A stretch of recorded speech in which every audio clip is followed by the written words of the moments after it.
It's that time of the week when former football and sports stars share their stories. It happens all right here, right now, on Thursday Night Tailgate. With your hosts, Chris-Mascaro and Bob-Lazzari. Guys, have some fun. Enjoy the guests. Take it away. Hey, thank you, Joe. Greetings, everybody, and thank you for joining us again this week on Thursday Night Tailgate, your home for interviews and conversations with the greatest players in the history of the NFL, plus home of the NFL Alumni Association and the Gridiron Greats. Chris-Mascaro and Bob-Lazzari here with you for the next couple of hours. TNT is brought to you by the great folks over at Kyvan Foods, Coastal Orthopedics, the Louisville Slugger Museum and Factory, and the French Lick Resort. Tonight, Bob and I, we got 5 more great guests that we're looking forward to sharing with you. And first up tonight is going to be author and journalist Jeff Pearlman. Jeff joined us back in June to talk about his book about the 1986 Mets called The Bad Guys Won. He's got a new book out that's just hitting bookstores and Amazon.com this week. It's titled Gunslinger, which is a biography about Brett Favre. So a great deal to get into when Jeff joins us. He'll be along about 15 minutes from now. At the bottom of the hour, you know former Patriots Pro Bowl running back Tony Collins is going to join us. We'll go through our 5-star picks of the week. Following Tony, we'll get a return visit from a great friend of the show, a Sirius XM NFL radio host and Thursday Night Tailgate Hall of Famer. Zig Fracassi is going to be back with us. Then we'll kick off hour number 2 with Georgia Tech Hall of Famer and former Dolphins, Chargers, Redskins, Broncos, and Jaguars Pro Bowl defensive end Marco Coleman will be back with us. And then we're going to round out this show with our second author of the night, and that's Ron Lippock. And Ron has got a book out there titled Steelers Takeaways, so you know I'm excited about that. So in the book he talks about, great memories from legendary Steelers, and plus some of the lesser-known guys, too, from over the decades. So very excited to have Ron with us about 90 minutes from now. So we're going to have a lot of fun tonight, folks. So sit back, relax, let us take your mind off everything else going on in your life for the next couple of hours. But we'll get things started like we always do by bringing in my co-host, Mr. Bob-Lazzari. Bob, how are you tonight, my friend? Hi, Chris. How are you, sir? I'm very good, thank you. So, Bob, let's get things rolling. Let's go around the league a little bit from what we learned from Week 7 in the NFL. And, Bob, we saw 2 quarterbacks go back to their previous homes from last year. First, we saw Sam Bradford return to Philly, and not only was he booed, right, which, of course, he was booed. He went back to Philly. But he was intercepted once, fumbled 4 times, lost 2 of them, sacked 6 times, and you have to wonder what might have been said to him when he was laying on the ground right after each of those sacks. But they lost the game 21-10. So, Bob, what did you make of Bradford's return back to Philly? It was really an ugly game, Chris. I watched the whole game, and to me that was one of the games of the week, to see if the Vikings could stay undefeated. I think all of us predicted that they would. I think maybe we thought the Eagles might have a little offense that game, but we did not think the Vikings would be held to just a field goal until the very end when they got a cosmetic touchdown, basically, Chris. But that was... That was pretty surprising to me. If you had told me a team like the Vikings would go and lose by 11, and especially, Chris, on a day when Carson Wentz didn't really light it up either. A couple picks. I don't even think he threw for 150 yards, if I'm not mistaken. It was a very ugly game. When you see an 11-3 score at the half, Chris, that's an ugly game. And and Bradford, the Vikings, I'm sure they'll regroup, and, the Eagles are not a bad team. So, I'm sure there was a little bit of extra, shall we say, mustard in that game because of the whole Bradford thing. But kudos to the Eagles for putting up, 21 points on a team whose defense was supposedly going to win that game. So, that was one of the games where quarterbacks who had been in places before came back and did not have what you would call a great game. We'll talk about another one coming up, I'm sure. Yeah. So the other one, right? Texans quarterback Brock Osweiler makes his return to Denver, and the Broncos, if you go back to last year, Bob, right? The Broncos reportedly offered Osweiler $16 million a year to stay, but he took $18 million to go to the Texans instead, and then they come back in and they lose 27-9 on Monday night. Osweiler, 22 of 41, 131 yards, sacked only once, fumbled 3 times, only lost one of them. But Bob, Trevor Siemian's numbers, if you look, very similar, 14 of 25, 157 and a touchdown. But the Broncos saved $15.5 million, right, to get very similar numbers. So, did Denver make a wise choice in not matching the Texans' offer and letting Osweiler walk? It sure looks like it. Your thoughts on what you saw from that game? I really do think Denver made a good choice, Chris. I mean, let's face it. Last year's Denver team was very good, and whoever was going to be playing quarterback, if they really didn't mess up, they were going to have success. And Osweiler, just going back home, and it was a very similar game to the Minnesota-Philly game, Chris. Ugly at times. Houston could not put up a touchdown on the board. When a pro quarterback these days only goes for 130 yards, I mean, that is beyond belief almost. And Siemian wasn't much better, 150 and change, but they had a good running game from Anderson that night, and it was just one of those games, Chris, where you could see it coming. I think all three of us had Denver winning that game. So it was, again, Osweiler, I don't think he's the answer, Chris. That's a team, they're still very competitive in that division, obviously. But if you notice the standings, they've given up more points than they've scored. I wouldn't call them a very good team. They're probably the worst 4-3 team I've seen in a long time. How about that? If we can say that.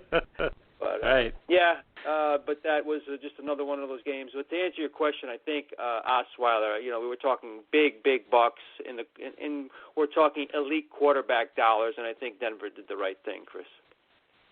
Yeah, we see a lot of it, right, Bob, where teams will, overpay, overreact to a couple of good games, from a quarterback.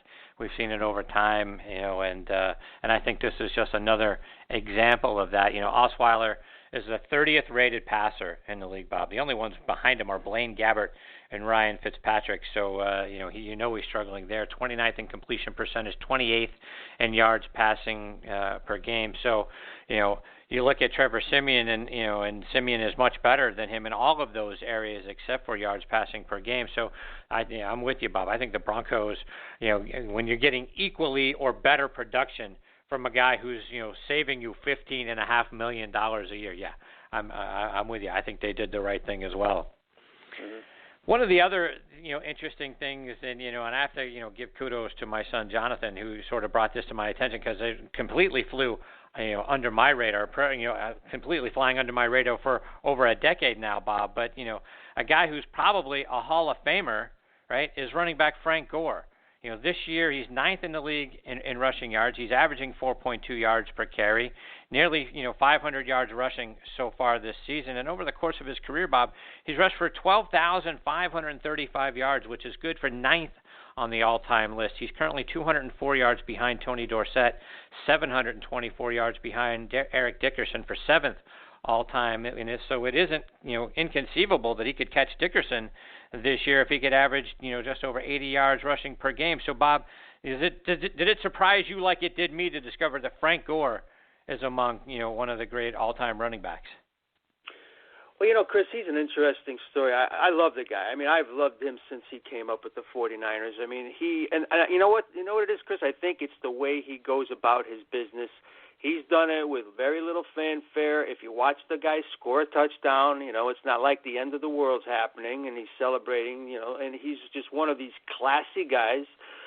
Is always well over 200 carries. I think he's at 8,000 or 9,000 yard seasons. Should have had one last year. He came very short, but rarely misses a game, Chris. If you see, he's been very tough. I mean, he's not a big man, very strong man, but has gone about his business, Chris, as classy as I could remember. He brings back memories of guys like, your Walter Paytons, as far as how they conduct themselves on a football field. And when you could be mentioned in a conversation with guys like him and your Barry Sanders of the world, Chris, that's a different category. There is no question this guy's going to be over 13,000 yards I would like to see him go out. I mean, he's still productive, Chris, but he'll be 34 years old, I believe, before the beginning of next year. I just would like to see him go out injury-free and kind of walk to Canton just the way he is right now and see how he does this year. I don't see the Colts doing much, but he's had one hell of a career, and there's no doubt a Hall of Famer, and not just a Hall of Famer, Chris, but he did it with a lot of class. Yeah, and it's kind of I agree with what you said, Bob. I mean, a guy that has done it the right way. He's a guy that hasn't brought a bunch of attention to himself. He just goes out there and performs, week in and week out, year in and year out. And it's just amazing to me to think among Tony Dorsett, Eric Dickerson, Frank Gore, right? That's just something that never had really occurred to me, I guess is the right way to put it. But when you go back and you look up his statistics for what he has done over the course of his career, very consistent. And he's never a guy you hear anything negative about off the field, so we love him for that, right? And he just goes about his business, racks up his yards, and certainly helped the 49ers significantly over the years before coming over to the Colts. So yeah, kudos to him, and certainly a guy that you feel like is again 204 yards behind Tony Dorsett. You got to have a really good feeling that he's going to get beyond that. Whether he gets the 724 to get to Dickerson this year, or he comes back and does it next year, probably something within his reach. And to think that he could be 7th all time on the rushing list, and everybody inside the top 10 there is in the Hall of Fame, so that he is destined for that as well. Yep, absolutely. And Bob, going back a week to Week 6, we saw Cam Newton kind of show his lack of maturity once again, walking out on a press conference after only 2 questions. I've never been on Cam's bandwagon as an elite quarterback. He just simply, rarely plays that well when he's up against a really good defense. We saw it in the Super Bowl. The only quarterback worse this year, Bob, in completion percentage than him is Ryan Fitzpatrick. So, this after finishing 28th in that department last year, and he sulks when things don't go his way. He's great when things go well, but not so much when they don't, which isn't what you're I'm sure looking for if you're Ron Rivera. You're not really looking for that kind of an attitude out of a guy who's supposed to be a leader on your football team. Thoughts from what you've seen from Cam, really, Bob, from the Super Bowl forward? Well, I think you and I, again, are on the same page, Chris. I am not among the core of people who think, well, he's still a young guy. He's, all of this is done because he wants to win so badly. No. I mean, you have to know that certain things go with the job. And dealing with the press, some do it better than others, but you don't, like you say, you don't be childish about it. Or you handle it a little bit better, and I think you're totally right. We didn't hear much about Newton except for how he would celebrate when they were on that wicked streak last year, and then when things kind of went sour in the postseason, we finally saw a little bit of not so good things. And of course, this year, off to a 1-5 start, they're basically done already. So I'm interested to see how he's going to handle things the rest of the year. Again, I know he's a competitor, Chris, but the way you have to handle yourself in this league, if you want to be known as a real leader and a real respected guy from both fans and players alike, you got to handle things better than he has. And I'm not going to say immaturity. The guy's been around long enough now to pick it up. So maybe now when things aren't going well, we'll see his true colors. Maybe he can come out of this a better man. I don't know, Chris. I don't like what I've seen from him. And, again, I agree with you. And the way he plays the game, I don't know if he's long for this game. And that would worry me if I'm a Carolina fan. Yeah. And I'm with you, Bob. It's just, I've just never been on the Cam Newton bandwagon. Certainly he is a freakishly good athlete. But as a quarterback, as a leader of my football team, as a guy that, I need to depend on, in the tough games, I haven't seen him come up big that often. And then when you carry yourself the way he does, and you get into those press conferences post the Super Bowl, and again, what we saw from him a couple of weeks ago, very disappointing. Yeah. All right, before we go any further, Bob and I want to send out a very happy birthday wish to one of our great friends and one of the most inspirational people that we've had on this show, and that's Dr. Jen Welter. You know Jen from her days as a member of the Dallas Diamonds and Team USA and the Women's Football Alliance, plus breaking the gender barrier, becoming the first female to be a coach in the NFL last season with the Arizona Cardinals. So, Jen, we hope you have a great day. We hope you get everything that you're wishing for. Absolutely fantastic. We can't thank you enough for for what you've done for this show and being on with us multiple times and what you've done for the sport of football. You're fantastic. Bob, anything you'd like to add for Jen? No, well, Chris, she's been a great friend of this show for a very long time and is so cooperative. And what can we say? A ground-setting woman who is a very intelligent, athletic. She does it all. And again, Jen, if you're listening out there, we love you, and hopefully we'll get her on again soon, Chris. That's right. All right, everybody, like we do every week here on Thursday Night Tailgate, we want to send out a big thank you to our military personnel listening in around the world on the Armed Forces Radio Network. We can't say thank you often enough for doing what you do to protect all of us in our way of life. For everyone else listening in on the station or the app of your choice, we appreciate you so very much. We hope you'll join us in thanking our brave men and women serving in our military. If you happen to see one of our servicemen or women out in your daily life, whether it's in the grocery store, the airport, at a restaurant, or just out and about, wherever you might be, please stop for a moment and tell them thank you. They are our true heroes. We also want to thank our veterans for your service and the sacrifices that you and your families have made for us over the years. Big thank you as well to Sean Cruz and all the wonderful folks over at the Armed Forces Radio Network.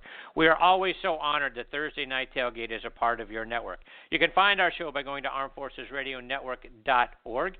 And veterans, please continue to check out globalvoiceforveterans.org. What a great site with news and articles that are both beneficial and interesting for you because they're geared right to our veterans. Again, globalvoiceforveterans.org.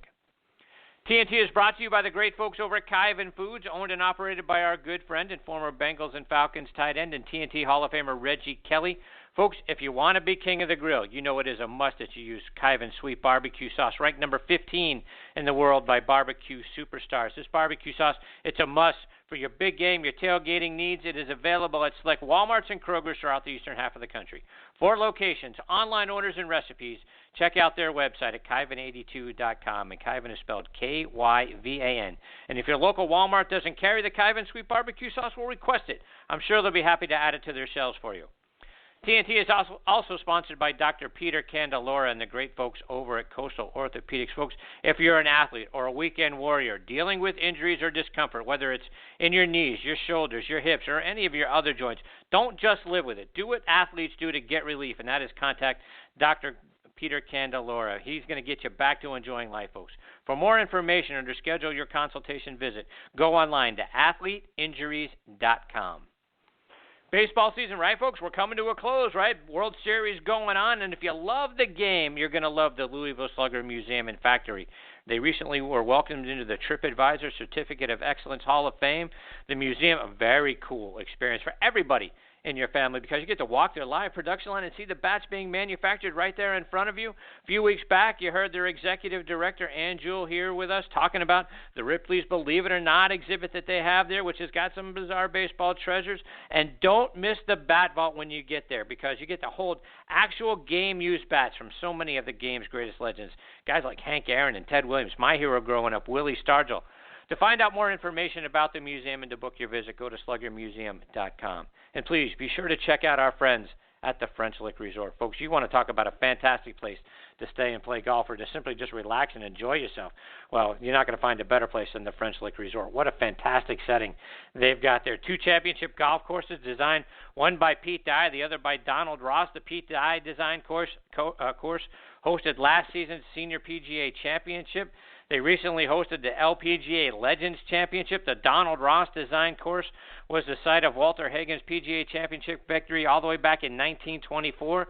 They've got a great spa right there inside the hotel and a casino right there on the property as well. To find out more information and to book your stay, go to FrenchLick.com. All right, now back with us on the Kyvan Foods guest line is Jeff Pearlman. Jeff is the author of several books, including The Bad Guys One about the 1986 Mets, Sweetness, about the life of Walter Payton. The Rocket That Fell to Earth, about Roger Clemens. Love Me, Hate Me, about Barry Bonds. Boys Will Be Boys, about the 90s Cowboys. And Showtime, about the LA Lakers back from the 1980s. His latest book is titled Gunslinger, a biography about Brett Favre, which is already a #1 bestseller on Amazon, and the book just came out this week. And we're very excited that we get to have Jeff back with us tonight here on Thursday Night Tailgate. Hey, Jeff, Chris, and Bob here. Thanks for coming back on the show. Hey, can I share 2 quick thoughts with you guys? Sure. Please. Okay, number 1, I love your commitment to the military. I think it's a beautiful thing.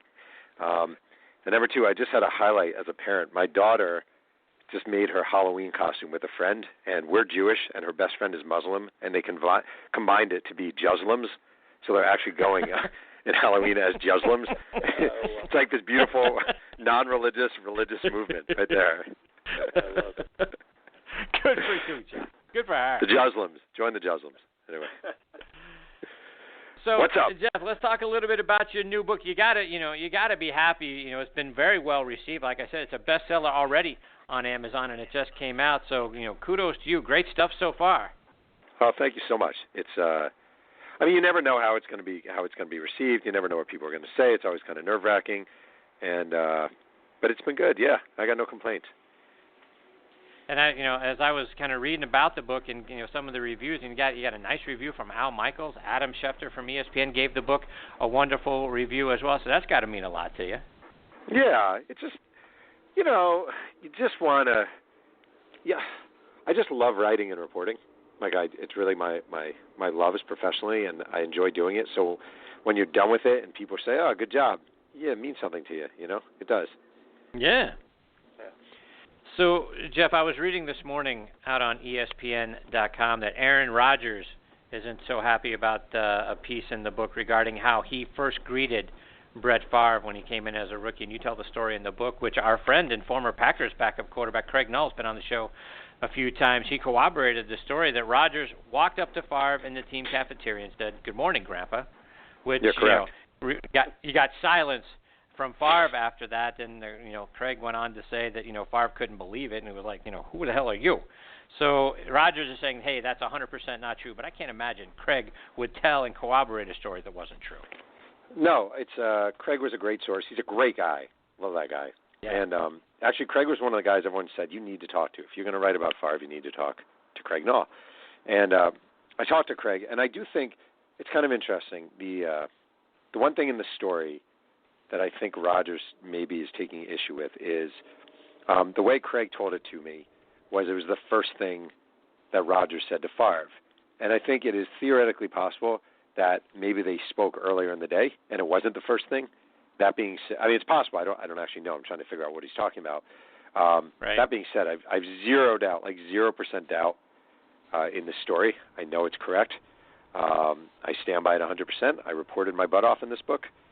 This is kind of, this stuff happens where people, say, oh, wait a second, blah, blah, blah, and that's fine. But I am very confident in my reporting. So. And, Jeff, we've heard a lot about the relationship between Rodgers and Favre, with aloof and all of that sort of thing. What did you learn? Were they, as aloof and contentious as we've heard rumor of, or how would you describe what their relationship was like? Yeah, early on it wasn't great, but it wasn't. It's not, the thing is, like, sometimes people look at celebrity or sports or whatever, and they expect life to be different than just whatever, if you work at the accounting firm or the post office or the newspaper. And it was a pretty common narrative, which is you have this guy who's been on the job forever, who's really good at it, and they bring in his replacement, his eventual replacement. And the eventual replacement is kind of tone deaf and young and kind of dumb, and not dumb intellectually, but in social cues. And the guy who's been there forever looks at this guy and thinks, who the hell is this guy, and why am I going to help this guy when he's trying to take my job? So the young guy says dumb things like, hey, Grandpa, and the old guy does things like doesn't help him and kind of ignores him and says if he wants to learn, he's just going to have to watch. And it wasn't great, but it wasn't like it was a locker room ruiner. It was just an awkward relationship between two guys early on. I think it got better over time. It just took a while. Bob, questions for Jeff? And Jeff, it's great to speak with you again. Chris and I have lauded Brett Favre's Hall of Fame speech since he made it. I mean, we just thought it was so from the heart, Jeff, and not scripted, and it was just so refreshing, and we watched it over and over, and I just wanted to get your opinion on it. It didn't surprise us, but maybe I think a lot of us didn't think he was capable of even being that good. It was that good. Yeah, well, it's a few things. Number one, he's a very emotional guy, and he wears his emotions on his sleeve. It's part of the beauty of Favre, you know. Number two is he's still really lucid. Like those hits he took, I don't know if it's going to have a negative impact on him at some point, but man, he's really still sharp, which is great to see. And number three, he's a really sort of sentimental guy now, it seems, and much more sort of reflective of his career. And it was just a great format for him. And it was, you know, he debated for so long whether to retire or not retire and that whole thing, and that was annoying. And when he finally chose to do it, I think he was very much at peace with it. And now here he is, you know, years later, and he's a happy guy who's living a pretty good life. It's worked out really well for Favre. And about that retirement, Jeff, those last couple of years, well, he actually had a good year in 2009 with Minnesota. 2010 was kind of a nightmare, but did you find out anything, talking to him or writing the book, how his feelings were to be in Minnesota? It had to be awkward in a way, but this is a guy that just wanted to play football. Well, it was a revenge move. I mean, it was a revenge move. He didn't want to go to New York. He wanted to go and stay in the division, and kind of he was mad at the Packers. He thought they should have brought him back with open arms. He thought he should have been the incumbent starter. He didn't like how sort of the treatment was for Aaron and for him. He felt disrespected. It was kind of silly. I mean, once you retire, they decide to move on. That's their right and sort of what they should be doing. So, you know, going to Minnesota was retribution. And the other thing is you show up in Minnesota, and, you know, all those times and all those years in Green Bay, his best halfbacks were Dorsey Levens and Edgar Bennett.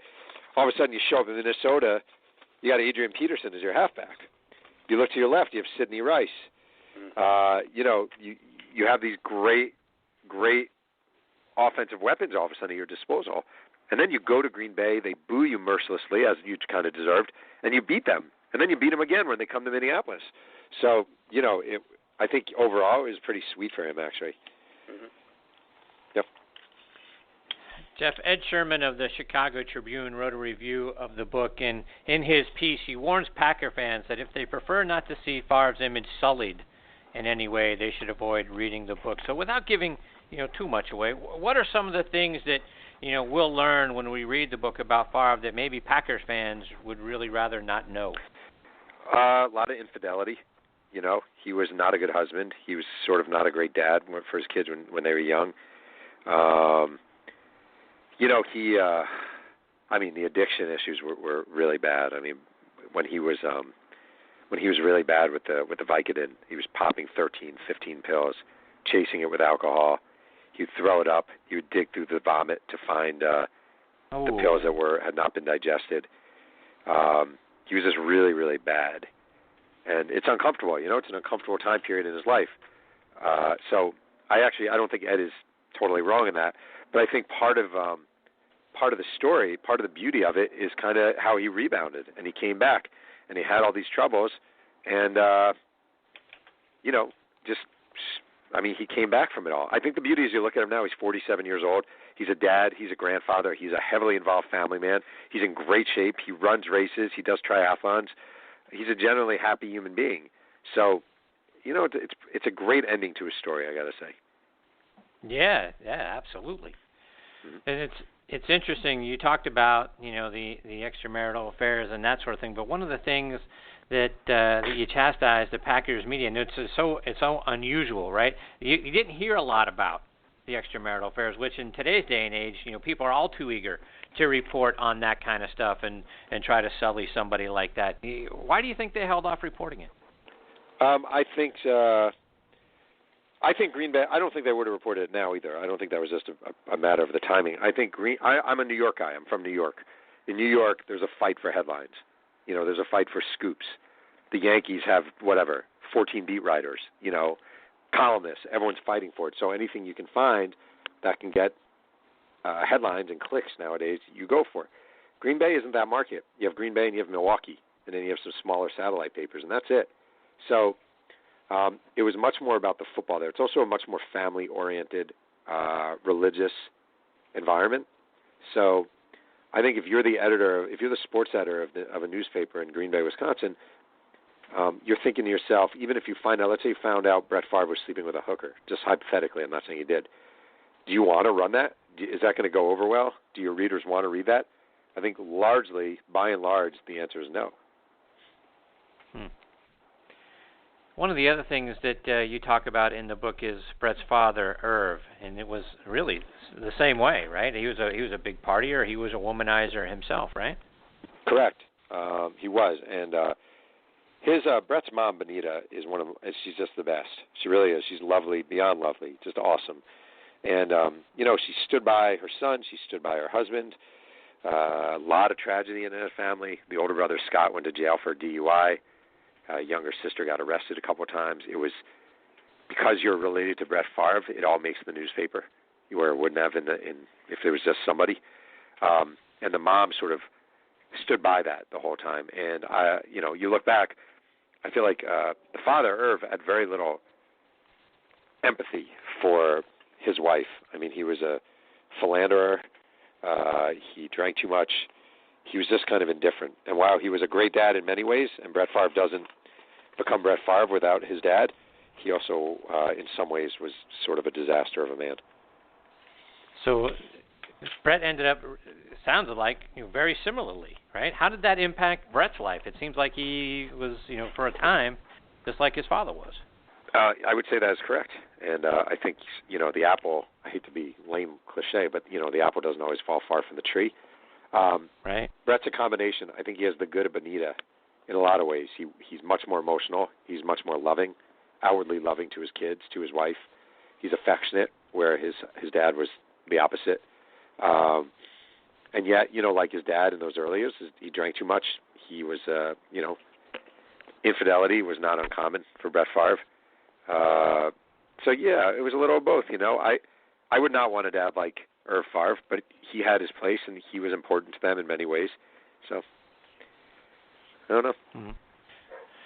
Bob, a couple more for Jeff before we let him go? Yeah, Jeff, you had mentioned how lucid he still is, and again, I totally am on the right page with you as far as how this guy played all those years, took the shots, and had that kind of toughness, and got out of it kind of okay health-wise. But do you think, just knowing what you know about him, that's in the back of his mind, and maybe he wants to enjoy it while he can right now? I don't know if that's the case, but I know it has to be in his mind because you see it all around you. I mean, that's football now. It's so disturbing.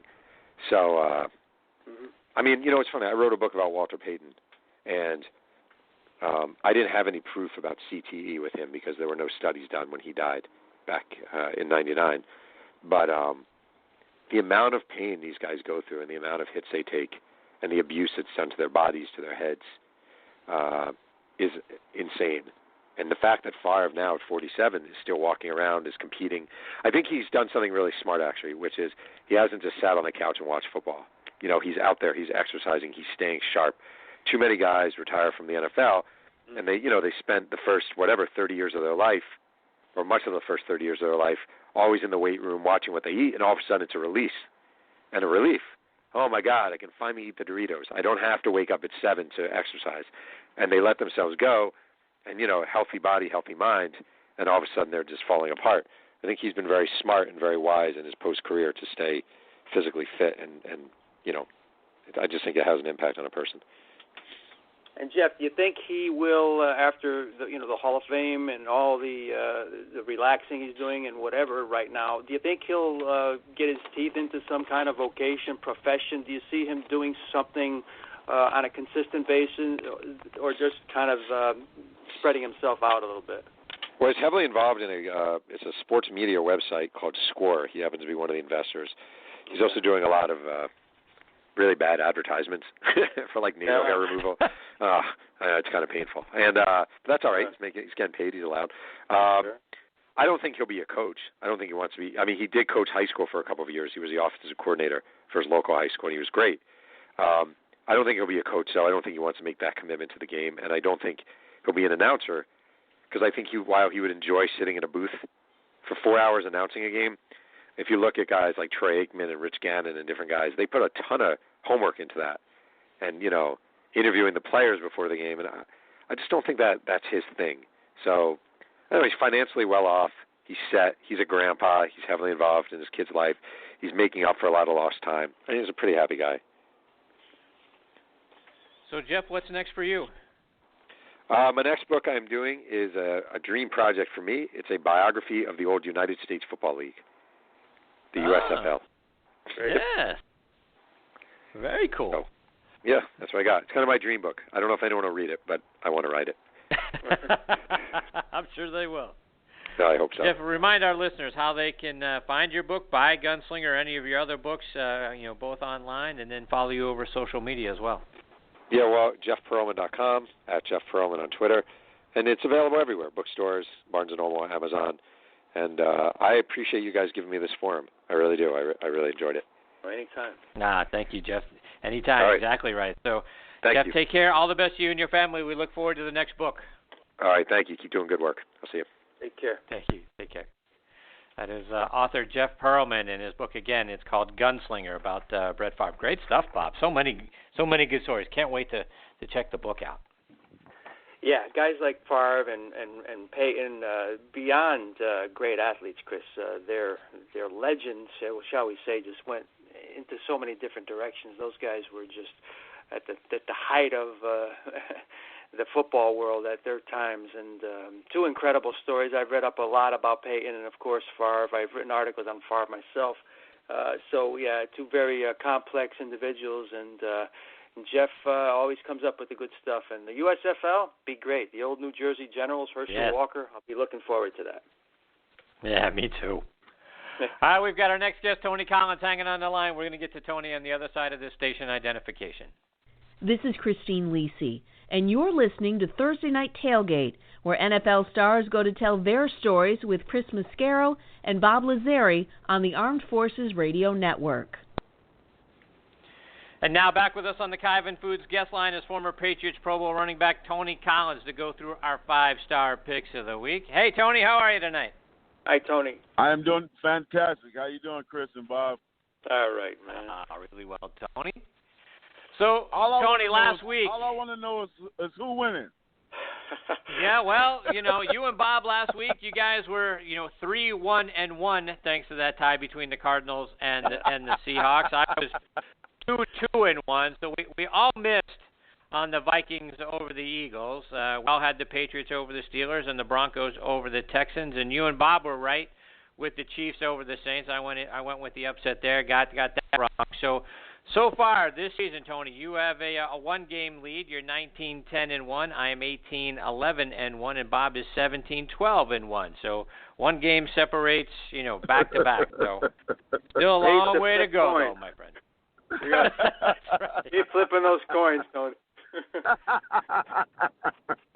All right, so let's get to our first game this week, and we're going to start things off, Tony, with the 4-1-1 Seahawks going to the 2-4 Saints. The Seahawks are a 2.5-point road favorite. The over/under is 48. So, Tony, the Saints averaging 29 points a game. The Seahawks only allowing 14. So, will offense or defense rule the day here?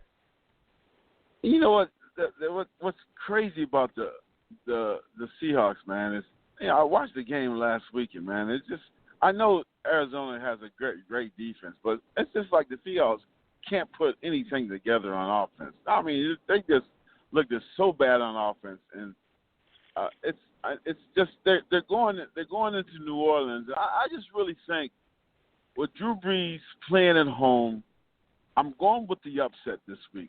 I really think that the Saints can upset Seattle because Seattle has no offense.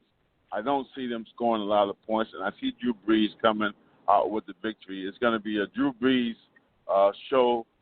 He's going to get some protection. They're going to win the game 27-14, New Orleans. Wow.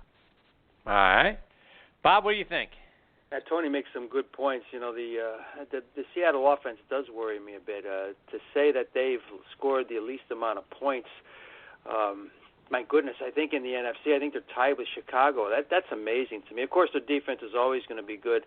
I think coming off a tie, guys, I think they're going to at least get it together this week. I think they'll play enough defense to hold breeze down a little bit. I still see the Saints score 24. I think Seattle's just going to show up, though, and put it together this week. I'm going to say they score 27. They win by a field goal. How about Seattle 27, Atlanta 24? All right.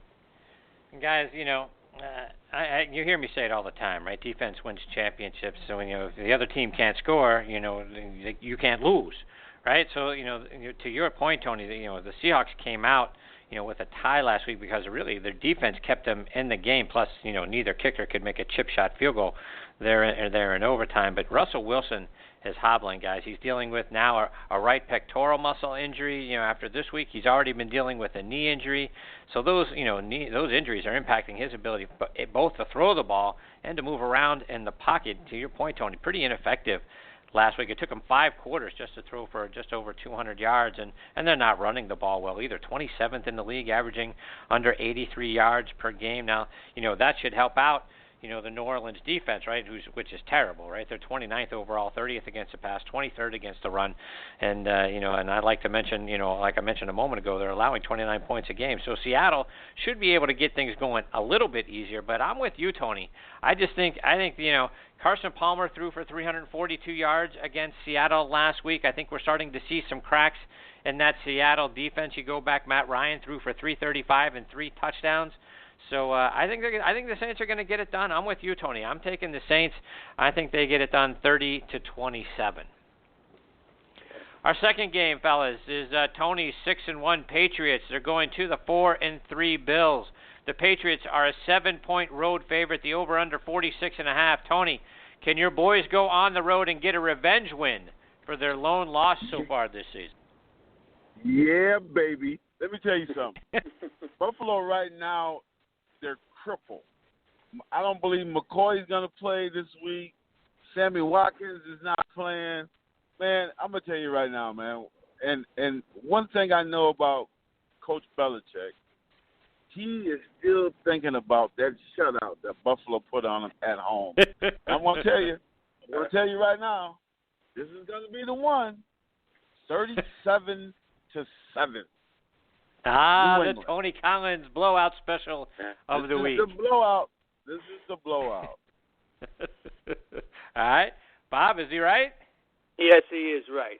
There's no way that the revenge factor. Tony's exactly right about Belichick. This guy is always thinking, and if they're banged up a little bit, Buffalo. I mean, they've actually scored more points than the Patriots, but that's not going to happen this week. And I think New England kind of separates themselves from the pack with this win.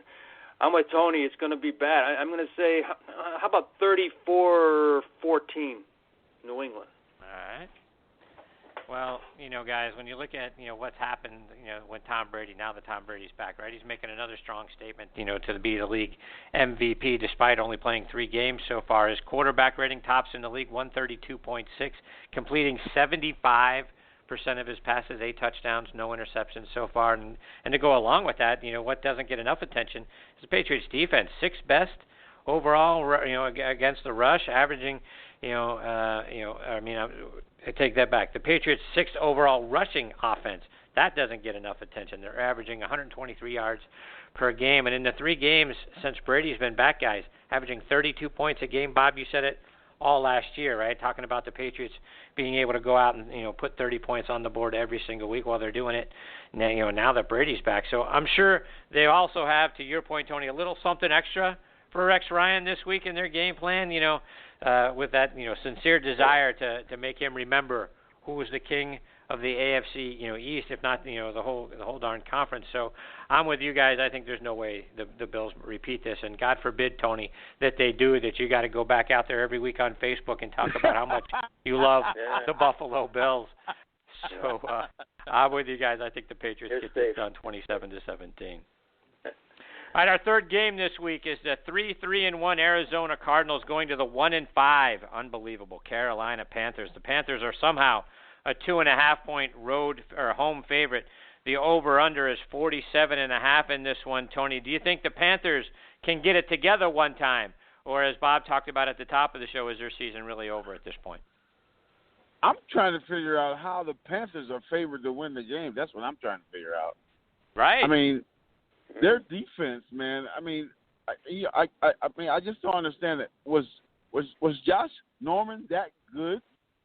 I mean, I don't know if he's the only guy that left the defense last year, but their defense right now has got to be one of the worst defenses in the league, man. I don't understand it. I really don't. And Cam is not playing up to par. The Russian attack is not doing what they did last year. It's like a whole another team. And I really thought this year, be over the top with Benjamin coming back and Cam, right. Wanting to try to get back to the Super Bowl again, but it's just the opposite. So I'm going with Arizona, man. Arizona defense is too good. They're going to go into Carolina and they're going to beat Carolina. It'll be a close one, but I just think with Arizona defense, that defense is going to be tough on Cam Newton. No protection, and so Arizona wins 17-14. All right. Bob, what do you think? It's my coin flip of the week, this one, guys, because you could say Carolina, as I think their season's basically done already, but having lost 4 in a row and at home, and you figure Arizona coming off an ugly tie, I don't know how to read both of these teams. Arizona, Chris, was our Super Bowl team, and they've underperformed. And again, predicting these games is impossible. So flip the coin. I'm going to go with Tony. Arizona totally buries Carolina's season. They go in there, they play a very physical game, and maybe it's an ugly game. They'll win. How about 21-17 Arizona? All right.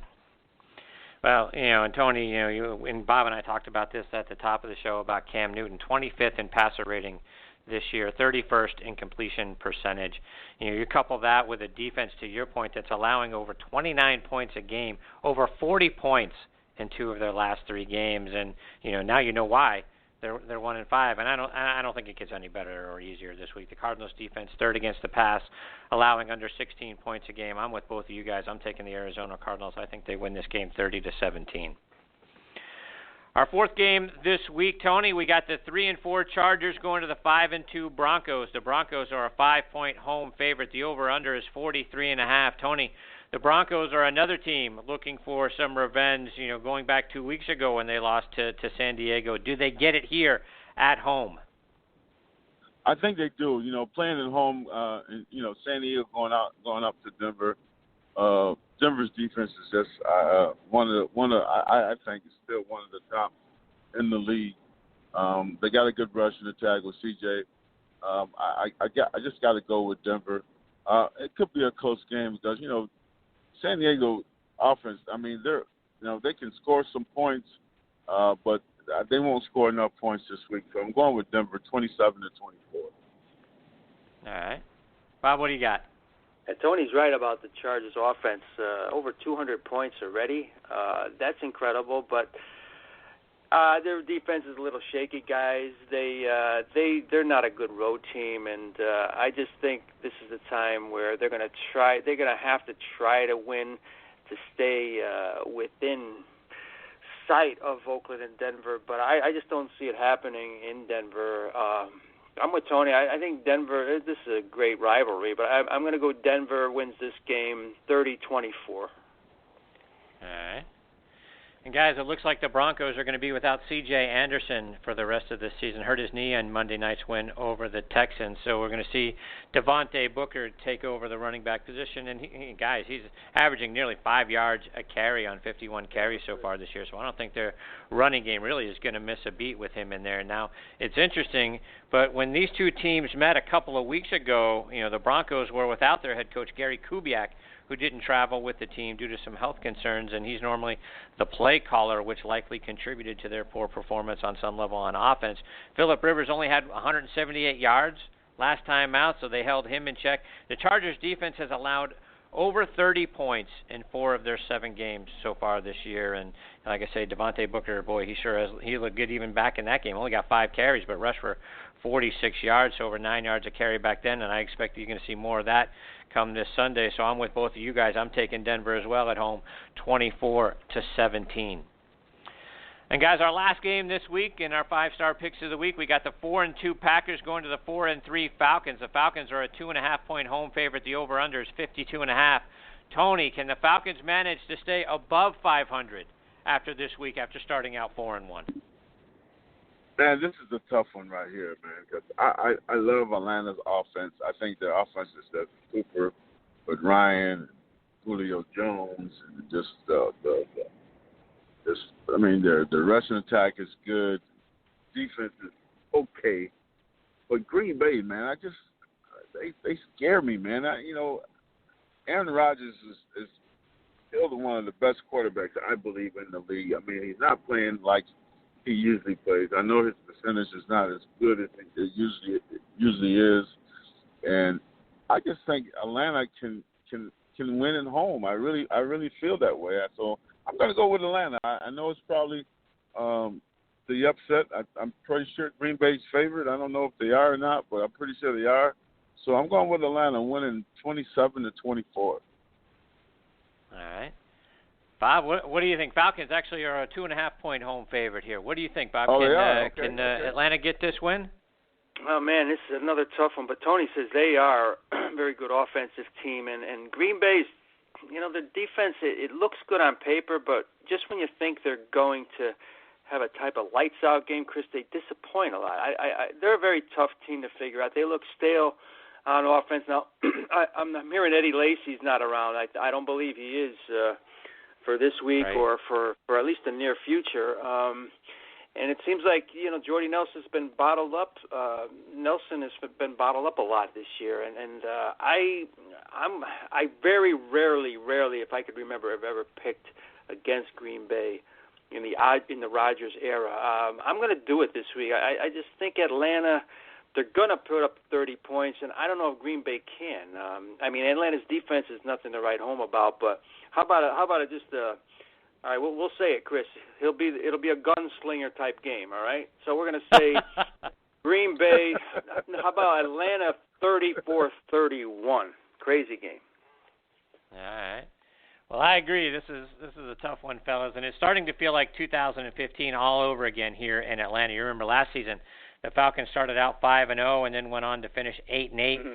And here we go. They start out 4-1 this year. They've lost 2 in a row, so it's starting to get a little nervous here in and around the city. The problem is their defense. They're 31st against the pass, allowing 294 yards per game, and they're giving up over 28 points a game. And you can't win giving up that many yards and points like that.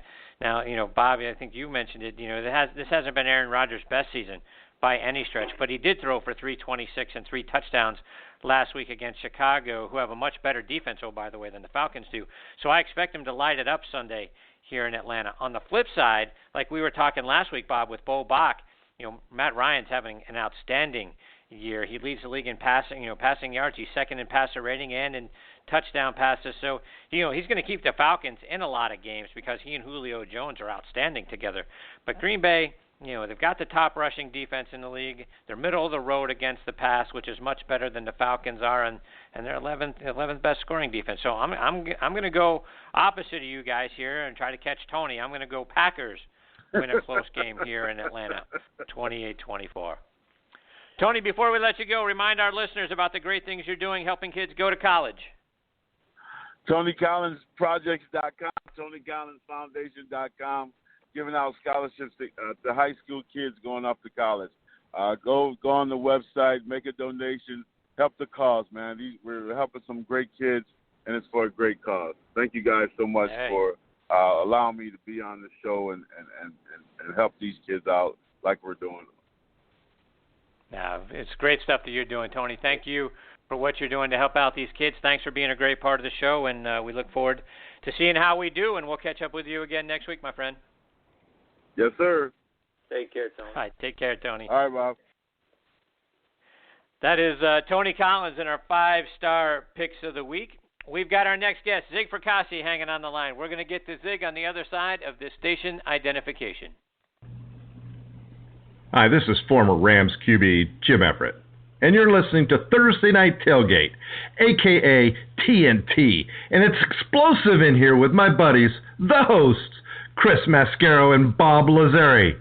And we're listening to all this on the Armed Forces Radio Network. So take it away, Ben. Now back with us for a seventh time on the Kyvan Foods guest line is not only one of our favorite guests, but also one of our favorite people, and that's Sirius XM NFL channel radio host Zig Fracassi. You can hear Zig hosting multiple shows over there on Sirius XM, including Late Hits tomorrow night at midnight. He's one of the great interviewers of all time that you'll hear anywhere, whether it's on radio or TV. We had the honor of inducting Zig as part of our 2015 Thursday Night Tailgate Hall of Fame class. We're even more honored to call him a friend because a finer individual you will not find anywhere. And we're equally as honored that he is back with us again tonight here on Thursday Night Tailgate. Hey, Zig, Chris, and Bob, how you doing, my friend? Hey, Zig. We're doing well, guys. Thanks for having me on, as always. It's a treat. Love it. So, Zig, you got to be thrilled about what you're seeing from your Cowboys so far this season. 5-1, right? 5 in a row, two very exciting rookies leading the way on offense in Dak Prescott and Ezekiel Elliott. What do you think so far? Well, I think there's a reason to be optimistic, obviously, because they've played as well as they have. Elliott, a top rusher in the National Football League. I think that's what Dallas obviously looked at, trying to find a replacement for DeMarco Murray from a couple of years ago. And then with Dak Prescott, I think he's been better than a lot of people thought. The talent was there, but I think there was obviously the trepidation, of putting him in right away. But as I've mentioned, several times, that I think it was beneficial to have Romo. If it's beneficial in a way for him to get hurt, it would be in the preseason. This way, unlike last year when Romo got hurt, they had a chance to game plan and implement some ideas. Scott Linehan, I think, has done a wonderful job managing him. Now, granted, he hasn't thrown a lot of deep passes, but he's developed a great rapport with Cole Beasley. I think once Dez gets back, you may see some expansion in the passing game. So I think Prescott's definitely been better than advertised. And then you look at the defense, everybody's knocked it, and overall the numbers may not be great, but you look at the points per game allowed, they're like in the top 10. So they yield a lot of big plays, but the secondary's been improved. The game against Green Bay, David Irving had 3 turnovers, was Defensive Player of the Week. So they're starting to get some play out of their no-names on the defense. So all in all, it seems like they've blended it very well for this 5-1 start, but it's going to be a good test for them Sunday night against Carson Wentz and the Eagles. So, Zig, the big question, right, that everyone is speculating on now is, when Tony Romo comes back, do you plug him into the starting lineup and potentially mess up the chemistry that you've got with Dak and Ezekiel Elliott and and the rest of the offense that they've created so far? What do you think? What do you do with Tony Romo when he's ready to come back? That's a really good question, Chris, and I think a lot of people and a lot of experts have weighed on it. A couple of guys who wore the Cowboys' star, Roger Staubach and Troy Aikman, both believe that they ought to stick with the rookie. And I think I would go on their side because, gosh, when Staubach was with the Cowboys, there was in the 71 season, that was one of the foolish things Tom Landry ever did, was he would alternate Craig Morton and Roger Staubach on Sirius. I mean, it was the most bizarre thing you'd ever see. Cowboys were 4-3 at that time, and then ultimately they made the decision. Staubach says, "Hey, look, you're either going to start me or you're going to trade me." So ultimately, Landry started them, and as they say, the rest was history because they went on to win the rest of their games and go to the Super Bowl. So I don't see that kind of scenario, but I think at this particular point, make sure Romo's nice and ready. So when he is ready to go back in, then maybe you find the first time you see Dak start to fold a little bit, or if they've lost a game or two. I just read tonight that Ian Rappaport from NFL Network says that Dak's going to start through at least week number 9. So that's at least 2 more games right there. So my adage would be until Dak starts to show that he's human, or, maybe, God forbid, he gets hurt, he stay with the hot hand, and you go with that. And then at this particular point, Romo, who I've even said probably should have retired because you got another back injury to deal with. At least it's a good problem, guys, for the Cowboys to have, unlike last year when I think it was you, Bob, me, and everyone else trying to fill it in for Tony Romo last year, and it was just an absolute fiasco. My gosh, it was bad. And Zig, as you mentioned a moment ago, interesting matchup coming up this week between Carson Wentz and Dak Prescott, Cowboys, Eagles, right? Both rookies looking really good, and according to Elias Sports, it's going to make the first time that two rookie quarterbacks with a combined winning percentage over 750 will face off against one another since the 1970 merger. So what are you expecting to see come Sunday night? I think what's going to be the telling difference is going to be, the play on the offensive lines against the defensive lines. It sounds obvious, but I think it's so paramount here. Jim Schwartz is known to bring a lot of pressure and a lot of exotic blitzes and things like that. So it'll be interesting to see, how the Cowboys' offensive line's able to hold off the Eagles' D line, and then conversely, the Eagles' offensive line's been a little bit banged up. And Dallas, has had some issues trying to generate, some pass rush on a consistent basis. So it'll be interesting to see what Rod Marinelli has. This is one of those scheme type of games, guys. I love this. I think, you've got, Rod Marinelli, an acclaimed defensive mind, Jim Schwartz, who's also an acclaimed defensive mind. Which one's going to have a little more to upset the apple cart for the rookies? So this will be interesting to see. I think if the Eagles rattle Dak a little bit, that's where Dallas could be in a little bit of trouble. So this may be like the first pressure point, because Fletcher Cox is part of that great Eagles defensive line. They can definitely bring the heat on, veteran passers, let alone a rookie like Dak Prescott. Bob, questions for Zig? We love talking to you, Zig, and thanks for always coming back on the show. And my pleasure, Bob. Zig, Chris and I talked earlier in the show about Carolina and Cam Newton, and there are so many questions, whether it's a hangover year, whether it's the Josh Norman thing, Zig, whether they're overrated, whether they're underachieving. We can go on and on. This is a team that's given up 15 more points than they've scored. About the Cam Newton, as far as still having the problem with the press conferences, Zig, and showing immaturity, I'm not buying the fact that, he's still a young guy and still has to learn all this stuff. I mean, he's been in the spotlight long enough. But just want to get your opinion on where that team is headed now. Did he have his career year already? And what's to make of this Carolina team right now? Bob, that's an outstanding question, and I wish I had a really good answer for you, but I think it's just a combination of things. I think, for one, Carolina caught a good roll last year. Maybe didn't play the toughest of schedules, so I think that was one of the factors coming in. I'm looking at a stat here. Charles Johnson, you talked about the defense struggling without Josh Norman. Here's a guy who's among the all-time leaders on their team with career sacks. He has just half a sack this year. I mean, so you get that lack of production. Josh Norman, as you mentioned, this guy, say what you will about the antics and all the kind of nonsense that he does, the guy's a great cover corner who excelled in that defensive scheme. There's no question about that. And then we saw one of his replacements, Ben Wickery, who was so bad, they wound up letting him go just a couple of games into the season. So they're really young on that defensive backfield. I think that's one of the problems here. Carolina, 29th allowed in as far as points, 24th in total yards. So, guys like Coney Ealy, they haven't played as well as last year. I mentioned Charles Johnson having his issues. And then offensively, obviously with Cam, I'm not sure he's been the same since the opening part of the season. I know there was something that came out recently that said the league was in accord as far as proper concussion protocol. Easy for me to say concussion protocol, but I'm not sure the guy's been the same since, because it just seems as though his play's been uneven. I mean, you would think having Benjamin there fully healthy for a year would definitely aid the passing game, but it's just one of those things where maybe people have caught on to him.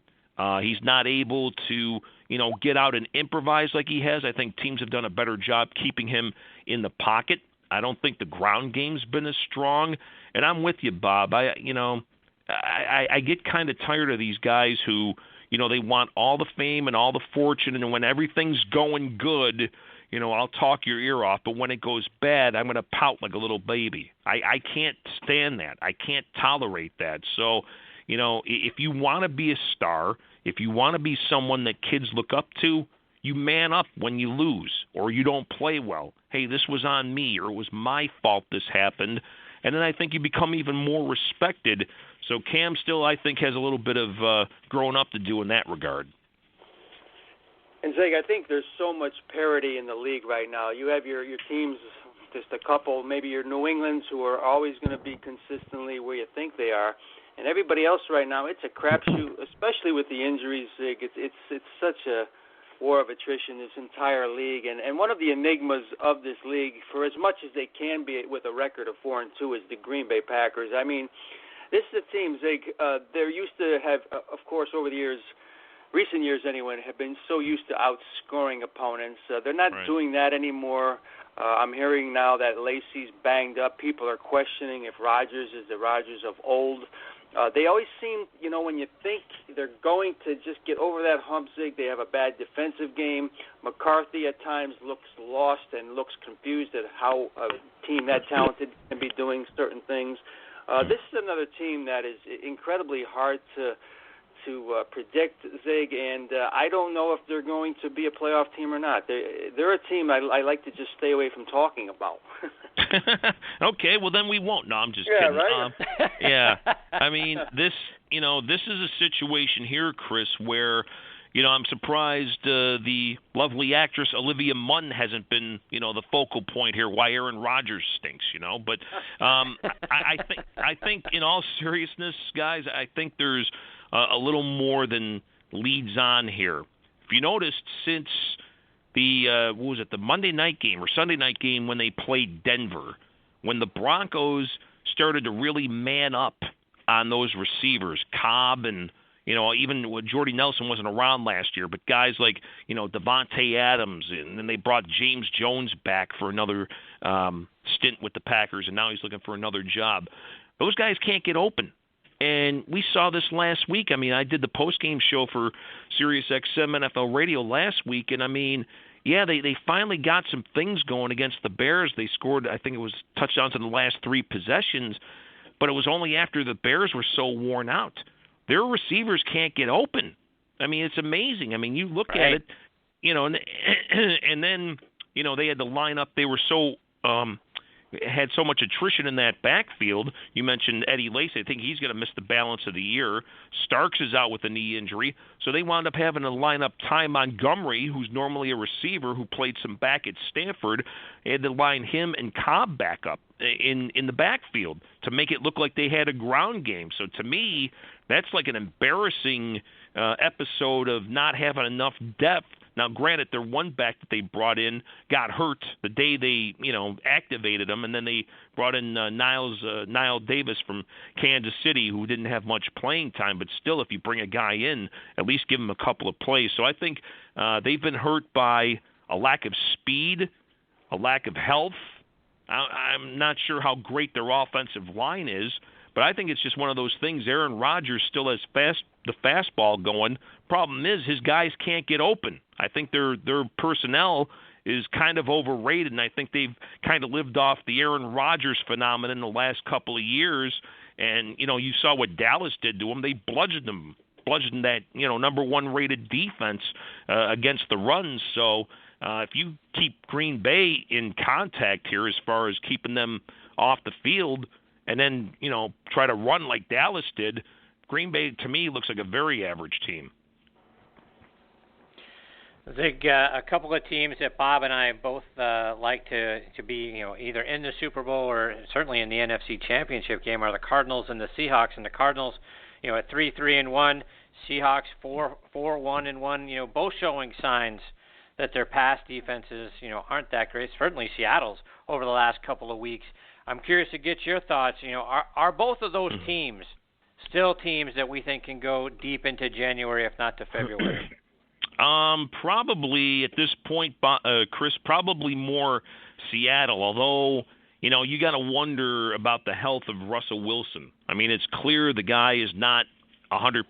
I think he's been playing with a bad knee now since week 2 of the season. I even tweeted this out. I says they're protecting their $18.5 million quarterback with, a $5 million offensive line. I mean, they haven't put a lot of money into that, and I think that's an indictment on management. Although everyone keeps saying how great of a line coach Tom Cable is, if they were so great, then why are they letting Russell Wilson kind of get beat up? Although I think the Legion of Boom is still an outstanding defense. Arizona, boy, I don't know what to think. There's some games they look good, but you just got to wonder at some point if Carson Palmer starts to look a little bit on the old side. And then that defense, they've been allowing some big plays, so I'd probably take Seattle over Arizona. Zig, one more before we let you go, and we look into the Oakland Raiders sure are looking, reminding us of maybe some Raiders of old, at least in their passing game. Are we buying into the Raiders at this point? Have we seen enough to say that they're for real? Oh, I think so. I mean, they're unbeaten on the road. Derek Carr has definitely shown that he is a big-name quarterback. They've got their own version of the triplets with Murray and also Amari Cooper. And then, you look defensively, Khalil Mack's had a little bit of a slow start, but then, they instituted a couple of changes, including the first-round pick Joseph into that secondary. The defense, I think, has been improved since that point. So, yeah, I think the Raiders are legit. Jack Del Rio's done a nice job there instilling a winning culture, and it'd be a nice win if they can get back-to-back Florida wins. They're at Tampa on Sunday. Right. Zig, remind our listeners, how can they follow you both over social media and hear you on Sirius XM's NFL channel? We're at the Sirius XM NFL Radio, Channel 88. Of course, you can follow me at Zig Fracassi, ZigFracassi on Twitter, and also that's where you can find me on Facebook. In fact, I'll be on after the Jaguars-Titans game tonight on Channel 88. There you go. Zig, thank you so much, for continuing to be such a great guest on the show, a great Thursday Night Tailgate Hall of Famer. So privileged to have you as a member of our Hall of Fame, and we can't thank you enough for coming back and sharing more of your insights with us. You're clearly one of our favorites. Well, Chris and Bob, I love what you guys do, and thanks for the kind words and all that. And it's just one of those things. You guys do a real good job talking to the guys of yesteryear. And I think TNT Podcast really is a great platform to keep everyone up to date as far as we're the heroes of NFL yesteryear. You guys do a terrific job with that. We appreciate you saying that, Zig.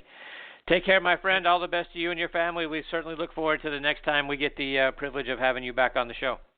Chris, Bob, anytime, man. You know where to call. We'll talk soon. All right. Take care, Zig. All right, guys. Take care. That is Sirius XM NFL Channel radio host Zig Fracassi. Again, Thursday Night Tailgate Hall of Famer, a great guy, great friend of the show. Can't thank Zig enough for all that he has meant to us over the years. We've got our next guest, Marco Coleman, hanging on the line. We're going to get to Marco on the other side of these words about our friends over at the French Lick Resort. This is the time to play legendary golf at French Lick Resort. Book one of our money-saving packages like the Hall of Fame package and play our Pete Dye and Donald Ross courses. Stay in historic luxury at our French Lick or West Baden Springs hotels. Relax in our spas. Dine in our restaurants. Have some gaming fun in the casino. Or just rock on our rambling verandas like they did 100 years ago. Go online to FrenchLick.com and book your legendary golf getaway now at French Lick Resort. This is Reggie Kelly, former Cincinnati Bengals and Atlanta Falcons tight end, and you're listening to TNT, Thursday Night Tailgate. Brace yourself for the explosion. And now back with us and making his sixth appearance on the Kaiven Foods guest line is Marco Coleman, and let me remind you about Marco's fantastic career. He's from Dayton, Ohio, grew up a Steelers fan, which warms my heart. He was a first-round draft pick, the 12th overall selection by the Miami Dolphins in 1992 out of Georgia Tech, where he helped the Yellow Jackets to a share of the national championship in his sophomore year back in 1990. Marco was a first-team All-American in 1990 and 91, and it was one of the Butkus Award finalists in that season of 1991. He was elected into the Georgia Tech Hall of Fame back in 2001. Played in the NFL from 1992 to 2005 for the Dolphins, Chargers, Redskins, Jaguars, Eagles, and Broncos. In 1992, he was selected as the NFL Rookie of the Year by Sports Illustrated and Defensive Rookie of the Year by Football News. He was selected to the Pro Bowl in 2000, and when he was among the league leaders in sacks with 12. Over the course of Marco's career, he had 610 tackles, 65.5 sacks, forced 18 fumbles, recovered 5 of them, had 1 interception, and he scored 1 touchdown, and we are thrilled that he is back with us again tonight here on Thursday Night Tailgate. Hey, Marco, Chris, and Bob, how you doing, my friend? Welcome back. I don't know if I can rattle it off like you just did there, Chris. That was phenomenal. Thank you, man. It just reminded me of a couple different things that I think I might have forgotten about. My man, there you go. How's everything with you? Oh, we're great, Marco. Thank you very much. So, Marco, let's start by getting your thoughts on your alma mater, Georgia Tech. Your boys got off to a really hot start this year. Won their first 3 games. They've cooled a bit since. They stand at 4-3 so far on the season with a pretty tough road ahead if you look ahead to their schedule. They still got North Carolina, Virginia Tech, Virginia, and, of course, Georgia on the schedule. Curious to get your thoughts. How do you feel about Georgia Tech's season so far? Well, they've been playing hard. And I think there's a couple of things the running game is still pretty good, just consistency. I think that's the biggest deal. With Paul Johnson is, the scheme is definitely a little different. I think they're trying to do some things different. I think outside of what he probably his initial, design for his type of offense, just to be able to accommodate, being able to compete in college football right now. So with that adjustment, I think they just have to get some consistency, and hopefully over these next few weeks, starting with Duke this weekend, that they can get on a track to kind of developing that consistency. Yeah, Marco, they got a freshman running back there, Dedrick Mills. Boy, that kid looks like he's got a ton of promise. He's averaging nearly 5 yards a carry, rushed for 99 yards a few weeks ago against Miami. He could be a very special player. You had a chance to check out his game? Well, I have. I've gotten a chance. I still got my season tickets, and my son actually plays for Presbyterian College, so every Saturday that Presbyterian's playing, I'm with him. But when I have opportunities, I still get over to Tech, and I've got a chance to catch a couple of games when he's not playing. And for what I've seen, they like I said, it's just about consistency. Even with him, he's young, so of course, what Paul Johnson is asking is just needs some consistent running. I think that they've and also along their offensive line, it's just consistency all across the board. Really good, talented young guys that they have at Georgia Tech right now. I think they actually have done a fairly decent job over the past couple of years of the quality of players that they've been able to bring in there. So just got to get these young guys, not necessarily young. I know along that defensive line they got a lot of older upperclassmen. So these guys got to all just get a little bit more consistent. And Marco, when you drop by to check out a game, does the Georgia Tech coaching staff ever invite you up, whether it's during the course of the season or in training camp, that sort of thing, to kind of share some of the techniques that work so well for you during your career to show some of their kids how to do it?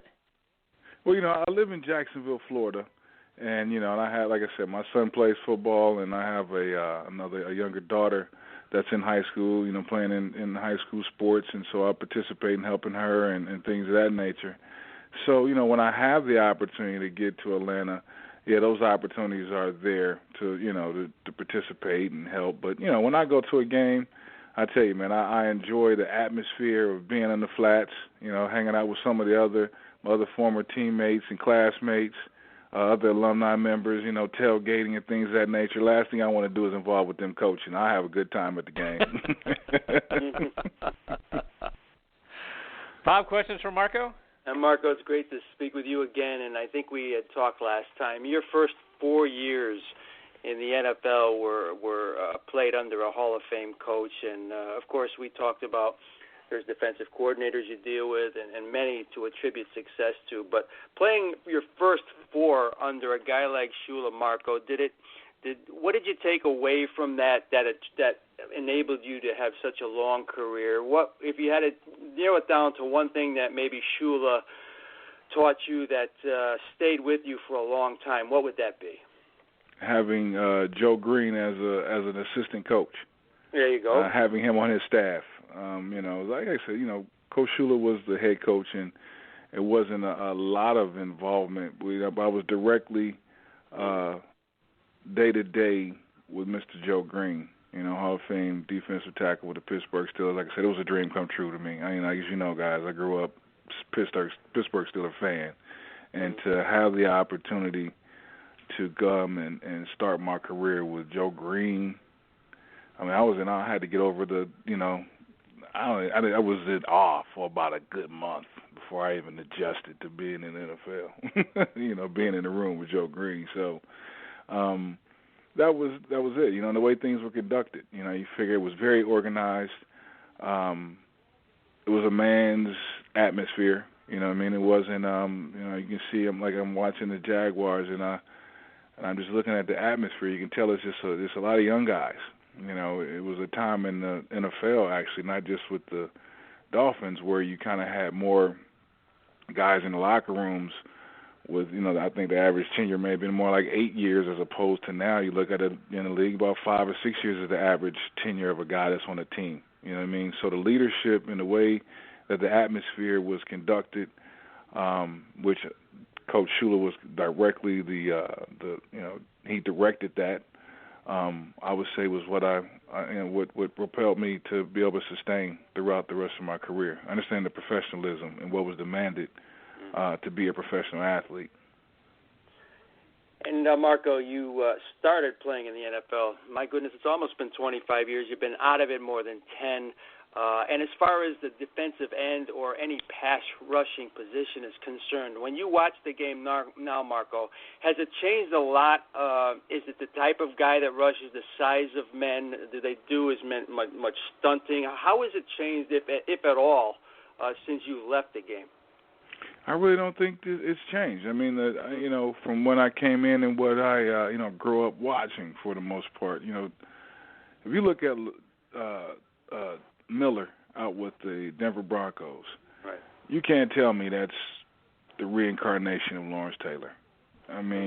Size, speed, I think they got to be close to the same size. I'm not exactly sure, but I would imagine they look about the same. And so, when you watch him play, you see that the same things that worked for LT then is working now for him, or Derek Thomas. You see all that, and that's displayed with some of these players that are out there right now, like Von Miller. So I don't think much has changed in that regard. There's only so many ways that you can get past a dude. You just got to have some will and you got to whoop him. You know what I mean? You still got 2 hands, you still got 2 feet. Are you faster? Do you have more desire? Are you stronger? Are you meaner? And what you see is, you do have quite a few guys out there in the league. Like I said, I really, really enjoy watching Von Miller. He really stands out to me as, on the defense as a very dominant defensive player and consistent. That is the biggest thing, is he's very consistent with that motor that he brings on Sundays, Mondays, and Thursdays. Marco, the Dolphins have shown some life the last couple of weeks against, my Steelers, and then last week against the Bills. And at 3-4, do you think, do they have the makeup? Can they make a run, or and do they have the talent there right now that so they can be a wild card contender this season? It's just going to be tough in their division. I really think that the AFC East is probably a pretty. It's a tough. You got New England at the top, of course. But in any given Sunday, New England, in Buffalo this weekend is very, very, hey, you never know what's going to happen. The Jets, Fitzpatrick might be mad to where he may show up and not throw as many interceptions anymore, and now all of a sudden the Jets become something special. And, like I said, and so now with the Dolphins, they're going to have to be consistent, because I think that AFC East is going to turn out to be a very tough one to get out of. You got New England, and then everybody's battling for number 2.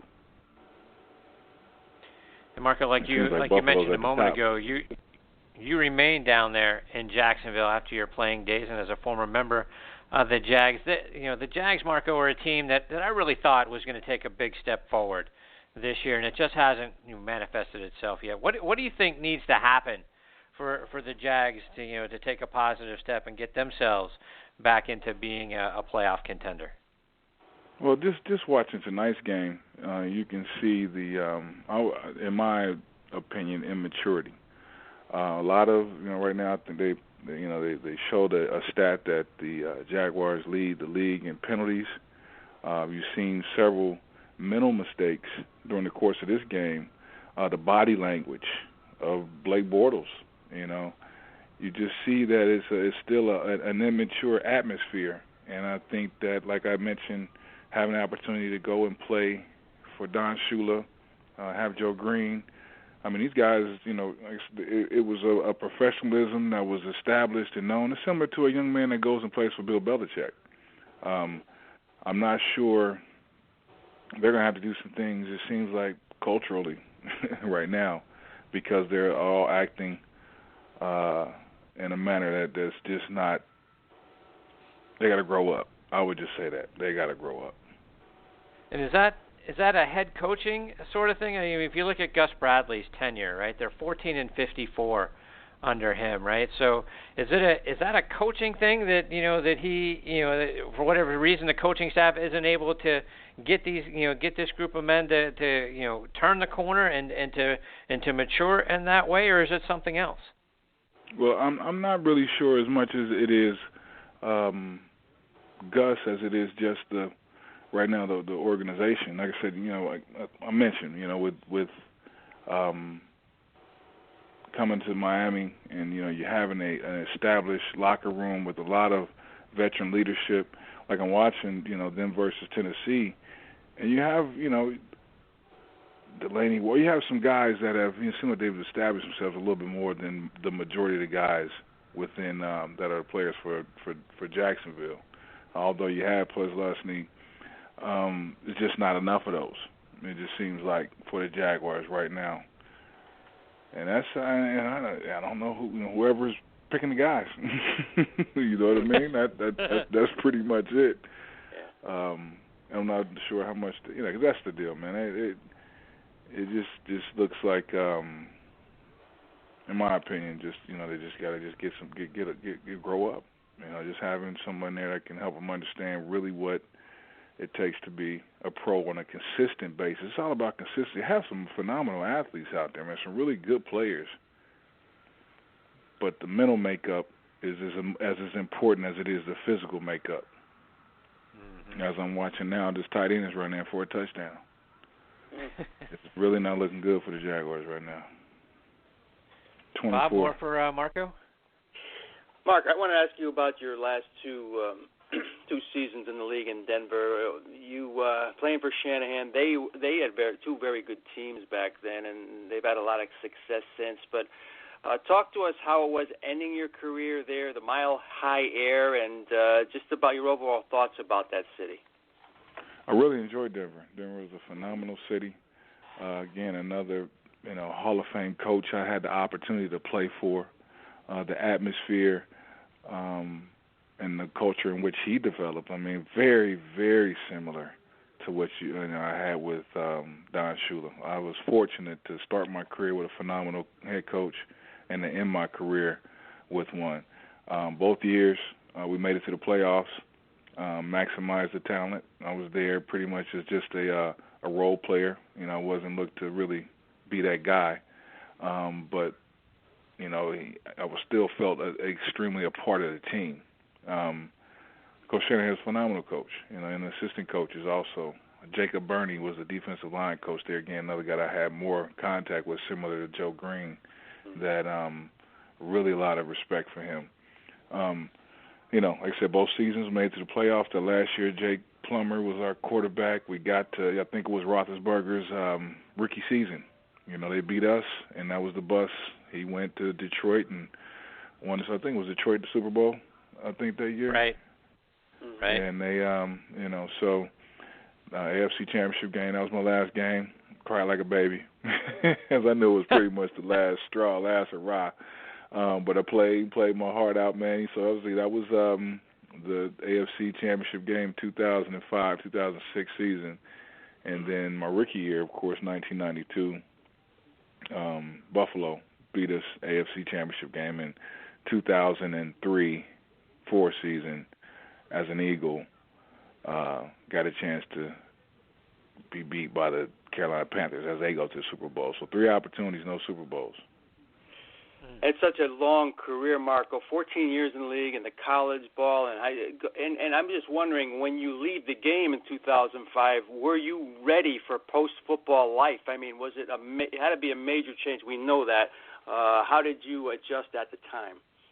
Well, I was fortunate to play long enough to kind of work to adjust my lifestyle and recognize that the end is very much clear. There's an expiration date on this deal. I definitely recognize that. And so I did produce some different things to prepare myself, with my family and, just budgeting. I was fortunate in that regard. Some guys, of course, their careers end abruptly and they're just not completely prepared. But I had that opportunity. I was blessed to play long enough to extend my career in a way that I could prepare myself for life after football. My family's doing phenomenal. 3, I don't want to say children, but they're my kids. My oldest daughter's getting her MBA at Ohio University. Like I said, my son's a starting corner over for the Presbyterian Blue Hose. You guys got to start keeping up with the Blue Hose now, man. And they got Coastal Carolina this weekend in Clinton, South Carolina, baby. So, I'm going up there to check him out.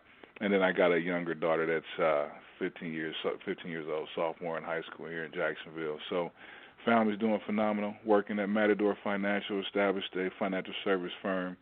And, the transition has been pretty good, man. Still working to continue to get better, utilizing all the things that I learned as a football player, the hard work ethic, being able to be consistent, all the things I learned from Don Shula, Joe Green, Mike Shanahan, Jacob Burney. So I was fortunate, and hopefully there are a lot of guys that get the opportunity to play in this league or have the opportunity to meet men that I had an opportunity to come across that will help you to prepare yourself and know what it's like, how to sustain beyond the game. I think that's a big part of that transition, too, who you meet along the way. So, Marco, to the point you just made, remind our listeners about what you're doing now and then how they can follow you over social media as well. We're not big with the social media, but we do have a website, matadorfinancial.net. You can come check out our firm. We're a financial services firm, providing financial guidance and understanding and investing for different types of individuals. We're actually focusing primarily on the professional athletes, but we do have clients that are of traditional, accumulations of wealth. So that's what we do. And hey, come check us out. There you go. Marco, thank you so much for coming back on the show again tonight. It's always so fantastic for Bob and I to get to have an opportunity to speak with you, have you as part of the show. We hope you'll come back again soon and share more of your stories and insights with you, because we enjoy our time with you so very much. Hey, man, anytime, guys. It's definitely a privilege and honor to speak with you guys every time we have the opportunity. Thank you, Marco. All the best to you and your family, my friend. We'll catch up soon. My man, later. Good night. Take care. That is Marco Coleman again, Georgia Tech Hall of Famer and a Pro Bowl player with the Dolphins. We also spent time with the Chargers, Redskins, Jaguars, Eagles, and like Bob just said, with the Broncos. Bob, you want to talk about a guy that had a great career, 65.5 sacks over that time, and helped Georgia Tech to a share of the national championship back in 1990. So great stuff with Marco. Yeah, great player, Chris, Pro Bowl player. If you remember him, as we do, my goodness, never missed a game. And what struck me during the interview, Chris, was how everything came full circle. What he learned from Shula and how he ended it with Shanahan, and he took all of that information and made it easier as a man in life post-football days. And a very interesting story. Very intelligent man who had all his ducks in a row, and he's seeing all the success now of having planned well. And there's a lesson to be learned there, and I think he makes a great point about the immaturity of a lot of these guys, Chris. And Marco would know, correct? Absolutely right. Yeah. All right, before we get to our next guest, Ron Lippock, I want to give a shout-out to our good friend Renee Shull over at Career Engagement Institute. Folks, you hear us talking about Renee every single week here on Thursday Night Tailgate. And if you're upside down in your career, and what do we mean by that? If you want to move on go to careerengagement.institute to see how Renee can help you. You heard, TNT Hall of Famer or guest here, Toy Cook, a few weeks back singing Renee's praises. And, if you work with Renee for 2 minutes, you're going to understand exactly why Toy did that and why we brag about Renee every single week. We all want to work with someone who we can trust and actually has our best interests at heart. And you know how rare it is to find someone like that. Well, no one fits that bill any better than Renee Schull does. She's wonderfully talented, the kind of person you want to work with and have working for you. She's done some great things over the years for our guests who have been in transition from being pro athletes and are now getting into the job market. Folks, I'm telling you, Renee is just the very best. There isn't a better way to describe her than that. If you're an athlete or anyone in the job market, do yourself a favor and reach out to Renee. You're going to be so very glad that you did. Go to careerengagement.institute online and give her a follow on Twitter @IntegratedPlay. All right, now joining us on the Kaiven Foods guest line is author Ron Lippock. Ron has written a book titled Steelers Takeaways, Player Memories Through the Decades. It's available on Amazon.com, and in the book he shares stories about several former Steelers that we've been blessed to have on this show, including TNT Hall of Famer Rocky Bleier and our wonderful friend L.C. Greenwood, who we miss so very dearly. Ron also publishes a newsletter called the Pittsburgh Sports Daily Bulletin, and over the last 5 years, Ron has interviewed hundreds of former Pittsburgh athletes, coaches, media members, and more, focusing more on the personal side and their experiences and insights. But great stuff, and we're excited that Ron is with us tonight here on Thursday Night Tailgate. Hey, Ron, Chris, and Bob, thanks for coming on the show. Hi, Ron. Hey, good talking to you guys. Thanks for having me. Thank you. So, Ron, first of all, I read that you live actually over in D.C., so curious, did you grow up a Steelers fan? Oh, I grew up in Pittsburgh. My family's still out there, and it's just a job migration out to D.C. This is where a lot of us Pittsburghers flock. But, my heart's still in Pittsburgh. My teams are all Pittsburgh. So, Ron, what drove you to put a book like this together? Well, as it started with the newsletter, I did the newsletter, started that about 5 years ago, got a nice audience of readers, and a lot of front office people started reading it, a lot of media folks started reading it. So I reached out to players in media and asked if they'd be willing to talk, and told them I had an audience of dedicated readers, and they were interested, and so started lining up these interviews and reached out, and they're great people. They all said yes, and I don't think I had more than one or two people who may have declined an interview out of the over 400 people I've spoken to. Wow. And Ron, you have a story in the book, from former Steelers backup quarterback Rick Strom, a guy who played his college ball here in Atlanta at Georgia Tech, just having Marco Coleman, former Georgia Tech player as well. And Rick is, like you and I are, is a Pittsburgh native. Got to live out his boyhood dream, play for the Steelers. Do you mind sharing, what did you learn from getting to spend some time talking with Rick? Well, with all these guys, you learned about the culture of the team and about how Pittsburgh was, in fact, different than other teams in many respects. It was really interesting. I was listening to Marco's conversation about how he went to Denver at the end of his career, and he talked about that role model type of role that he was playing there, and that mentoring position that he sort of had there. And that's really key with guys like Rick and those guys and how they describe their experience there, because there really was a passing of the torch, and there really was a really dedicated, even if you're fighting for your job with a guy who's about to take it, you didn't spurn that guy, you didn't make that guy's life miserable. You really wanted to win so badly and to play that role so badly that you were to coach that guy up, even if he was about to take your job. That doesn't happen everywhere. And in Pittsburgh, guys like Rick, they talked a lot about that, how whether they were the guy trying to take the job or the guy whose job was about to be taken, a lot of these different players spoke about that role that they had to play, how difficult it could be at times, but how important it was. And a lot of these guys like Rick, they're brought in at times to play that very specific role. And so they get it. And that's not always common. And in Pittsburgh, that was more of a role than maybe you find in most teams. Like he was talking about Jacksonville and how they had some a little bit maybe immaturity issues. Well, that kind of mentoring process on these teams is what negates that. And Pittsburgh always seemed to have a little bit more of that going on than a lot of teams. And Ron, I imagine you heard a lot of stories about Chuck Noll, and I read Dick Hoke's comments that Noll had an open door policy, but most of the players were afraid to use it.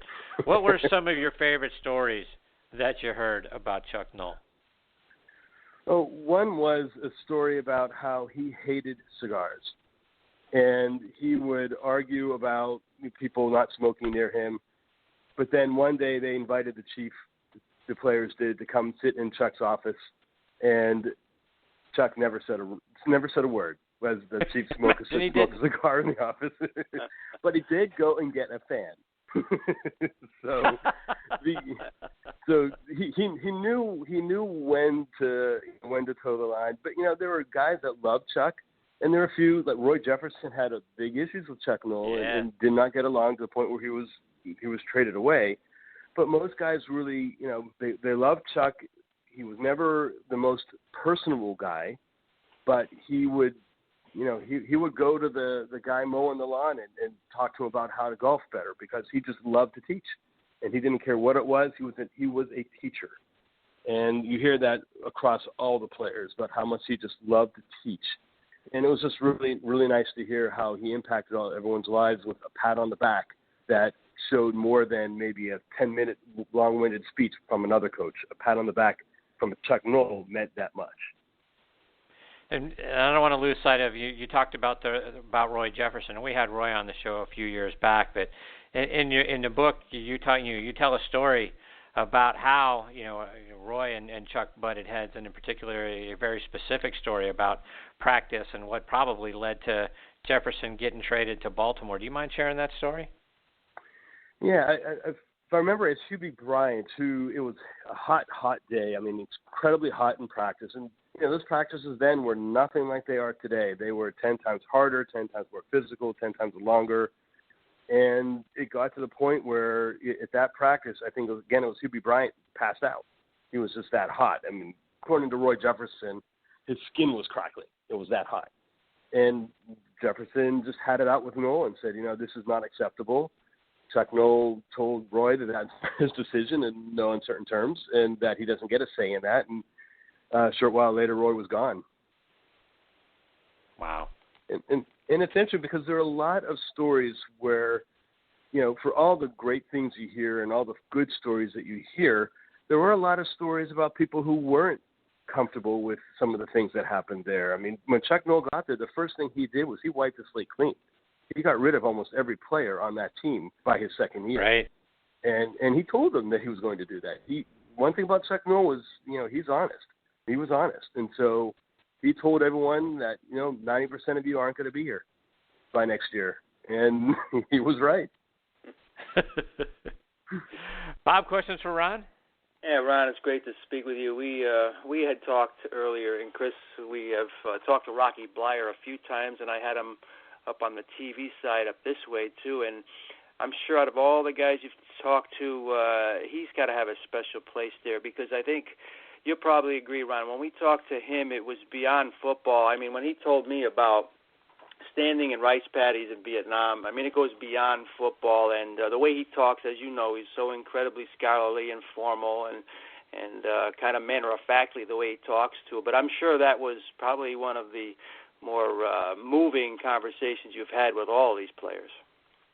It certainly was one of them. I mean, he's a very contrite guy. He spoke a lot about how long it took for him to recover from the injuries and the wounds from Vietnam. It took him years, and the team was very patient with him. I think maybe the best story about Rocky Bleier that I heard was not from Rocky. It was from Sidney Thornton, who actually had a stroke years back. And he said Rocky Bleier, and Sidney Thornton was a running back for Pittsburgh, came in about when Rocky was about to retire. And Sidney Thornton some years ago had a stroke. Rocky Bleier went there and stayed with him for a week and just took care of him. And that's Rocky Bleier. Yeah, it's pretty impressive. The extent to how he both on the field and off the field. It was very moving. Just when I think of it now, him getting almost emotional still. And he's talked about it thousands of times, but it was still right there for him. But pretty amazing. Yeah. And on the flip side of that, Ron, I mean, you talk about a lot of the humor behind the game in the book. practical jokers throughout the years and things like that. Who are some of the biggest, maybe the funniest guys? I know Terry Hanratty was one we had on the show, but practical jokers, and maybe a story you could share about that. Oh, Hanratty was a trip, and a lot of the jokes seemed to be on Lambert, which was risky, and not even just from him. I mean, one really good story was with Tom Beasley, related that to him, which was defensive lineman at the time for Pittsburgh. And Jack Lambert had a hatred of snakes, which is interesting because he's a park ranger, by the way. So I'm not sure how he manages that. But he has a hatred of snakes, and there was one individual who owned a snake, was a friend of a player. And the player said, you know what, when you bring your snake, because they keep in these boxes, bring a second box. And he did. And they snuck it in Lambert's room. And Lambert brought out his gun. He thought he was going to die because he thought there was a snake loose. And it was not good for about 2 weeks between the player and Lambert when he found out, because of Lambert thinking this guy was actually going to try to kill him. And Lambert actually complained to Noel and told him that this guy was trying to kill him. So, wow. There's a lot of jokes that were, borderline, but, at the time that's what they did. That's how they kept loose. And humor was a key part of everything. Gary Dunn was a trip. There's a great story of he and Mike Webster, after a tough practice, fighting on the side of the freeway, practicing and then fighting, and then Mike Webster had his way with him and pushed him over a guardrail and ran to his car and drove away. There's a lot of these kinds of stories. Wow. And a lot of these guys were really open about sharing some of these things that, you don't expect. And one interesting thing, too, for some of the modern-day players, because there's a lot of those guys in the book, too. Troy Polamalu was a real card as well, and he actually, the trick of burning the bag of stuff on someone's doorstep and running. Well, he did that to an offensive lineman. The offensive lineman, not knowing who it was, had two big dogs that he stuck on Troy Polamalu as he was running out of the yard. So there's a lot of stories like that. Well, that's great. And Ron, L.C. Greenwood is a guy that joined us a few times here on this show, and his laugh is something that's going to stay with me forever. What are some of the things you learned about our old friend L.C.? Well, it's interesting because he called me, and, I was trying to find him, but I didn't expect to be speaking to him the day I did. He called me, and this was shortly before the Hall of Fame nominations at that time. He really wanted to be nominated. I mean, this was a very important thing to him. And he asked me to do all I could. Look, I'm not Peter King. There's a limit to, what I can do, especially then. So, I published his interview and I spread it out to the best that I could. But that really showed me how prideful he was and how important it was that he be known for his play and that he be remembered. And that, I think, that was really important to him, that he be remembered. He had a point that, look, we're the Steel Curtain defense, and we have one guy in the Hall of Fame. The cornerstone of those 70s teams, the things that people remember most, was the front four, that Steel Curtain front four.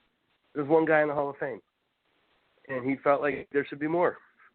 And right. Who am I to argue right. with him? But I'm in his camp too. But the votes, unfortunately, didn't go his way. But it was clear that he felt strongly about it. And Ron, you told so many great stories in the book about the Chief, Art Rooney Sr., and I love the one that Calvin Sweeney told about, after he was drafted in his draft class, first got the opportunity to meet Mr. Rooney. Can you share that one? If I remember right, that's where he didn't remember. There's so many stories, so I hopefully I can remember these stories right. But I remember a lot of the folks, and it could have been Calvin Sweeney, really didn't know much about the team before they were brought in. And if I remember right, and you might have to correct me if I'm wrong, this is where he didn't even know it was the Chief when the Chief approached him, or am I thinking of a different story here? Well, the story that you told here was that Mr. Rooney asked Calvin Sweeney what his name was, and he said Calvin. Mr. Rooney said, that's not a good Irish name. I'm going to call you Mickey. Right. And he never called him Calvin again, and every time he saw him, he said, hey, Mickey, how you doing? Yeah, and the Chief had a strong affinity for Notre Dame, A lot of the players back then he got to draft one player every draft. He got his one guy, and it was always a guy from Notre Dame. And there's a guy, Red Mack, from the 60s, the early 60s. He said, I don't even know why he picked me. I couldn't play. My knees were shot. This was a short guy from Notre Dame who was picked late in the draft, back when they had like 1,000 rounds in the draft then. And he said, I don't even know why he picked me, but this is a guy who was like this fiery guy who got into fights with the quarterbacks on his team in Pittsburgh because he was just that kind of guy.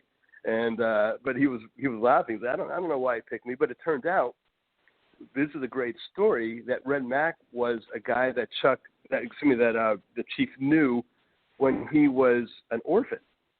And he didn't know, wow. And he used to come to his football games when they played, sort of at that level, and fund their uniforms. And no one really knew, as kids, who this guy was doing this. Well, it turns out, 15 years later, this guy's drafted by the Chief, by that guy who bought his uniform when he was an orphan playing ball. And so, it all sort of ties together, but it's a really interesting story. It's another one of those stories from those guys back in the 60s that really threw me. Ron, let our listeners know, how can they find the book and then follow you over social media as well? Well, the book is at Barnes & Noble. It's online and in the stores in Pittsburgh anyway. And it's probably not in Baltimore so much. And it's on Amazon. It's everywhere you expect the book to be. Amazon, all the book sites. You can follow me on Pittsburgh Sport that's my Twitter handle. I've got a website, Pittsburgh Sports Daily Bulletin, where I publish a lot of my own stuff as well as some of these interviews. Not all, but some of them. And you can find me on on Facebook by the same, Pittsburgh Sports. So feel free to reach out in any way. That's fantastic. Again, the book is called Steelers Takeaways: Player Memories Through the Decades, and his name is Ron Lippock. And Ron, thank you so much for taking time out of your night to be a part of the show. We hope you'll come back sometime and share more of your stories and memories, and maybe we'll talk a little Steelers football, what's going on right now as well. But we'd love to have you come back sometime. Well, that sounds great. We'd love to be there. Thanks a lot, Ron. All right, Ron. Take care. All the best to you and your family. We look forward to catching up with you again soon. All right. Thank you. Likewise. That's, again, Ron Lippock. And, again, the book is Steelers Takeaways: Player Memories Through the Decades, available on Amazon.com. Great stuff, Bob. A lot of great stories, and fortunately, we've had the privilege of talking to a lot of the same guys that Ron has, but he's got a lot of really great stories. A lot from guys that you don't know as much about, like the story he just shared a moment ago, and guys that were struggling to make the team and that sort of thing, but all had interesting stories to tell.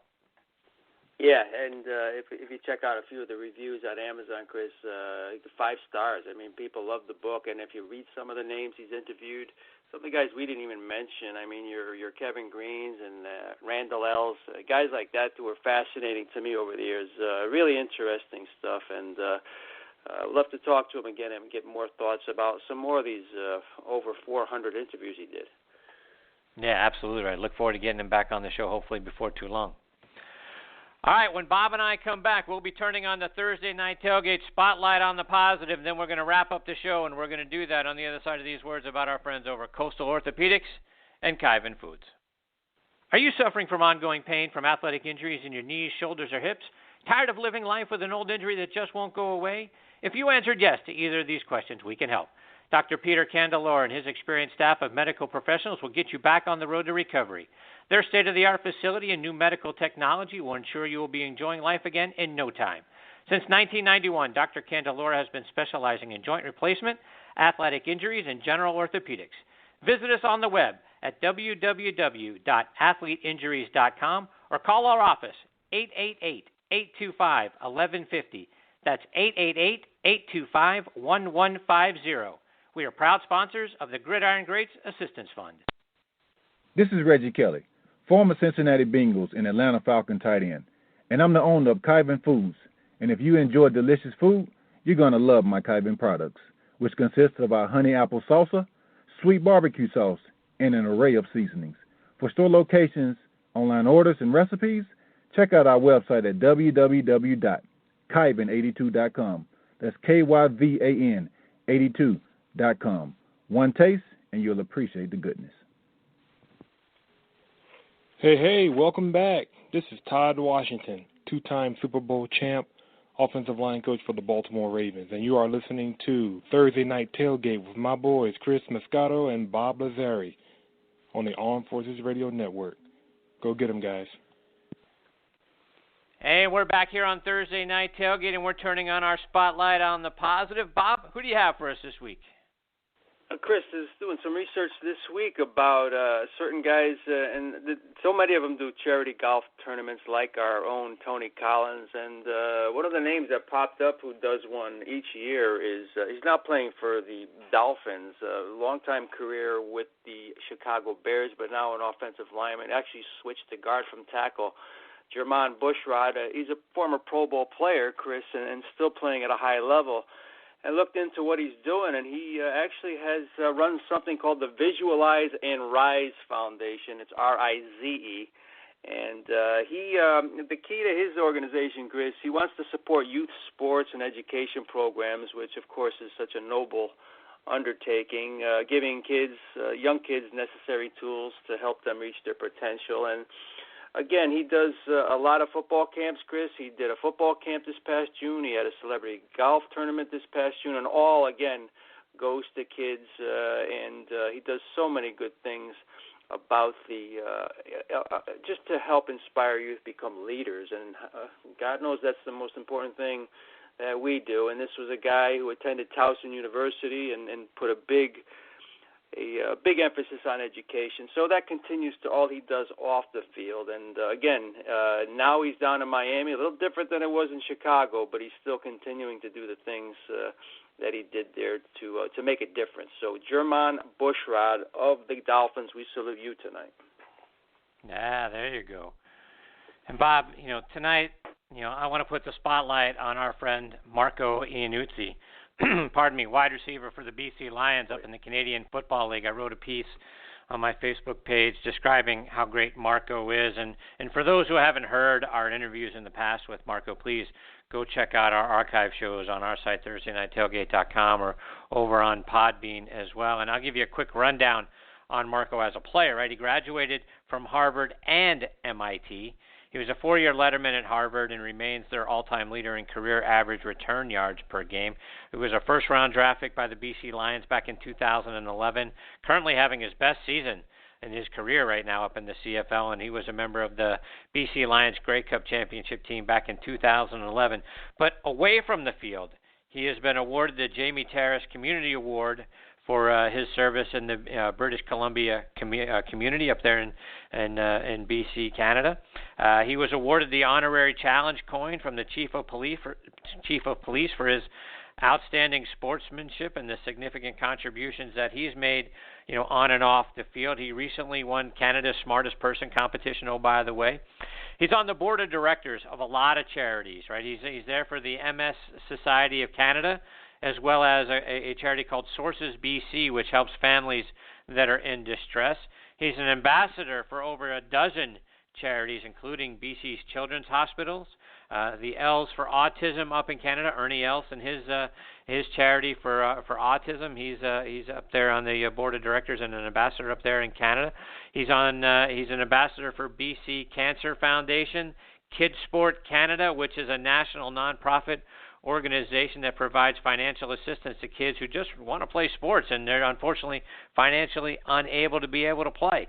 They help them out. And also Kids Up Front, which provides entertainment, educational, and recreational opportunities to children, plus programs focused on healing through socialization. So it helps kids, build self-esteem and their self-confidence. So Marco is involved in a number of charities, and by being involved, I mean he's either running it, he's on the board of directors, he's leading in some activity that they are out there doing. He's participating in those activities for those charities. So he's just not a name or an athlete that drops by for this event or maybe this other event and you don't hear from him for the rest of the year. He's a guy who is very deeply and actively involved in all of those charities. So Bob, kudos to Marco Iannuzzi for the positive he's having that's impacting so many lives in so many different ways. It's not just one way, it's not just one charity. boy, for Marco, it's a number of charities, so kudos to him. Yeah, when we had him on the show, Chris, the first thing you notice, he's a big family man, great parent, and puts a lot of emphasis away from himself. Great athlete on top of everything, but like you said, a very smart man and very humanitarian. And my goodness, that's a great pick from you. Great guy, and I hope he continues to do what he does for a long time. Yeah, that's exactly right. So again, thanks to Marco Iannuzzi and Jermaine Bushrod for the great things that they're doing in their communities. And that's just that's the stuff that we talk about it here every single week on Thursday Night Tailgate on our Spotlight on the Positive, because we know you hear so many of the negative stories. We want to continue to make sure you hear all about the great stories and the great things that guys are doing. Current players, former players, all that sort of stuff. Tune in here every week because you're going to continue to hear those. As Bob has said many times, it's our favorite segment of the whole show. All right, Bob, time for us to put a bow on this episode. We want to say thanks again to Jeff Pearlman, Tony Collins, Zig Fracassi, Marco Coleman, and Ron Lippock for joining us tonight. And Bob, as I always say, the best part, not only the best part of the show is the Thursday Night Tailgate Spotlight on the Positive, but it's getting to spend 2+ hours with you, my friend. It is. It's a fun 2 hours, Chris, and it's always a pleasure speaking with such great guys. And again, having a co-host like yourself is cake. So we'll do it again next week, my friend. Yes, we will. And who are we going to have along to join us? Well, former Broncos, Giants, and Falcons head coach Dan Reeves going to be back with us, as will TNT Hall of Famer and super agent Lee Steinberg. Going to be back with us. Always a great time talking with Lee.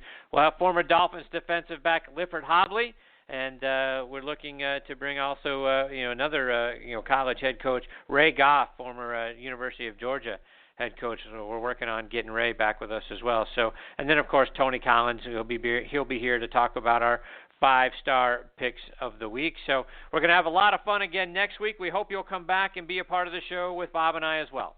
I want to remind you, how can you follow us on social media? Well, you can find us on Facebook. We have the show has a page, Thursday Night Tailgate, plus Bob and I both have our own individual pages on there, so you can interact with us, give the show a like. That's important to us.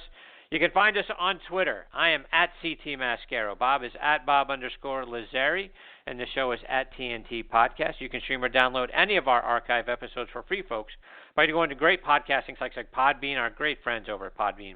They've been so wonderful to us and recommended the show, had us on their banner ads, on their mobile app as well. So thanks to them for being great supporters of the show. You can also find us on iHeartRadio, TuneIn, Blog Talk Radio, Spreaker, Stitcher, Audio Boom, Player.fm, SoundCloud. So if you've got a favorite app that you like to stream content from and we're not on it, please let us know, because we'll make sure we get on there. And we've got so many that you can find us on, so please check us out wherever you like to get your favorite content from. Bob, take us home, my friend. All right, you too, Chris. Thanks, and have a great week, Chris. And our thanks again to our announcer, Joe Lajanusa, for the great job he does with our weekly intro and ads, and to James Brocato and all the guys from Painted Faces for our upcoming outro music. On behalf of myself and Chris, we thank everyone tonight for listening. We appreciate you the most. Until next week, good night, Kevin. We miss you.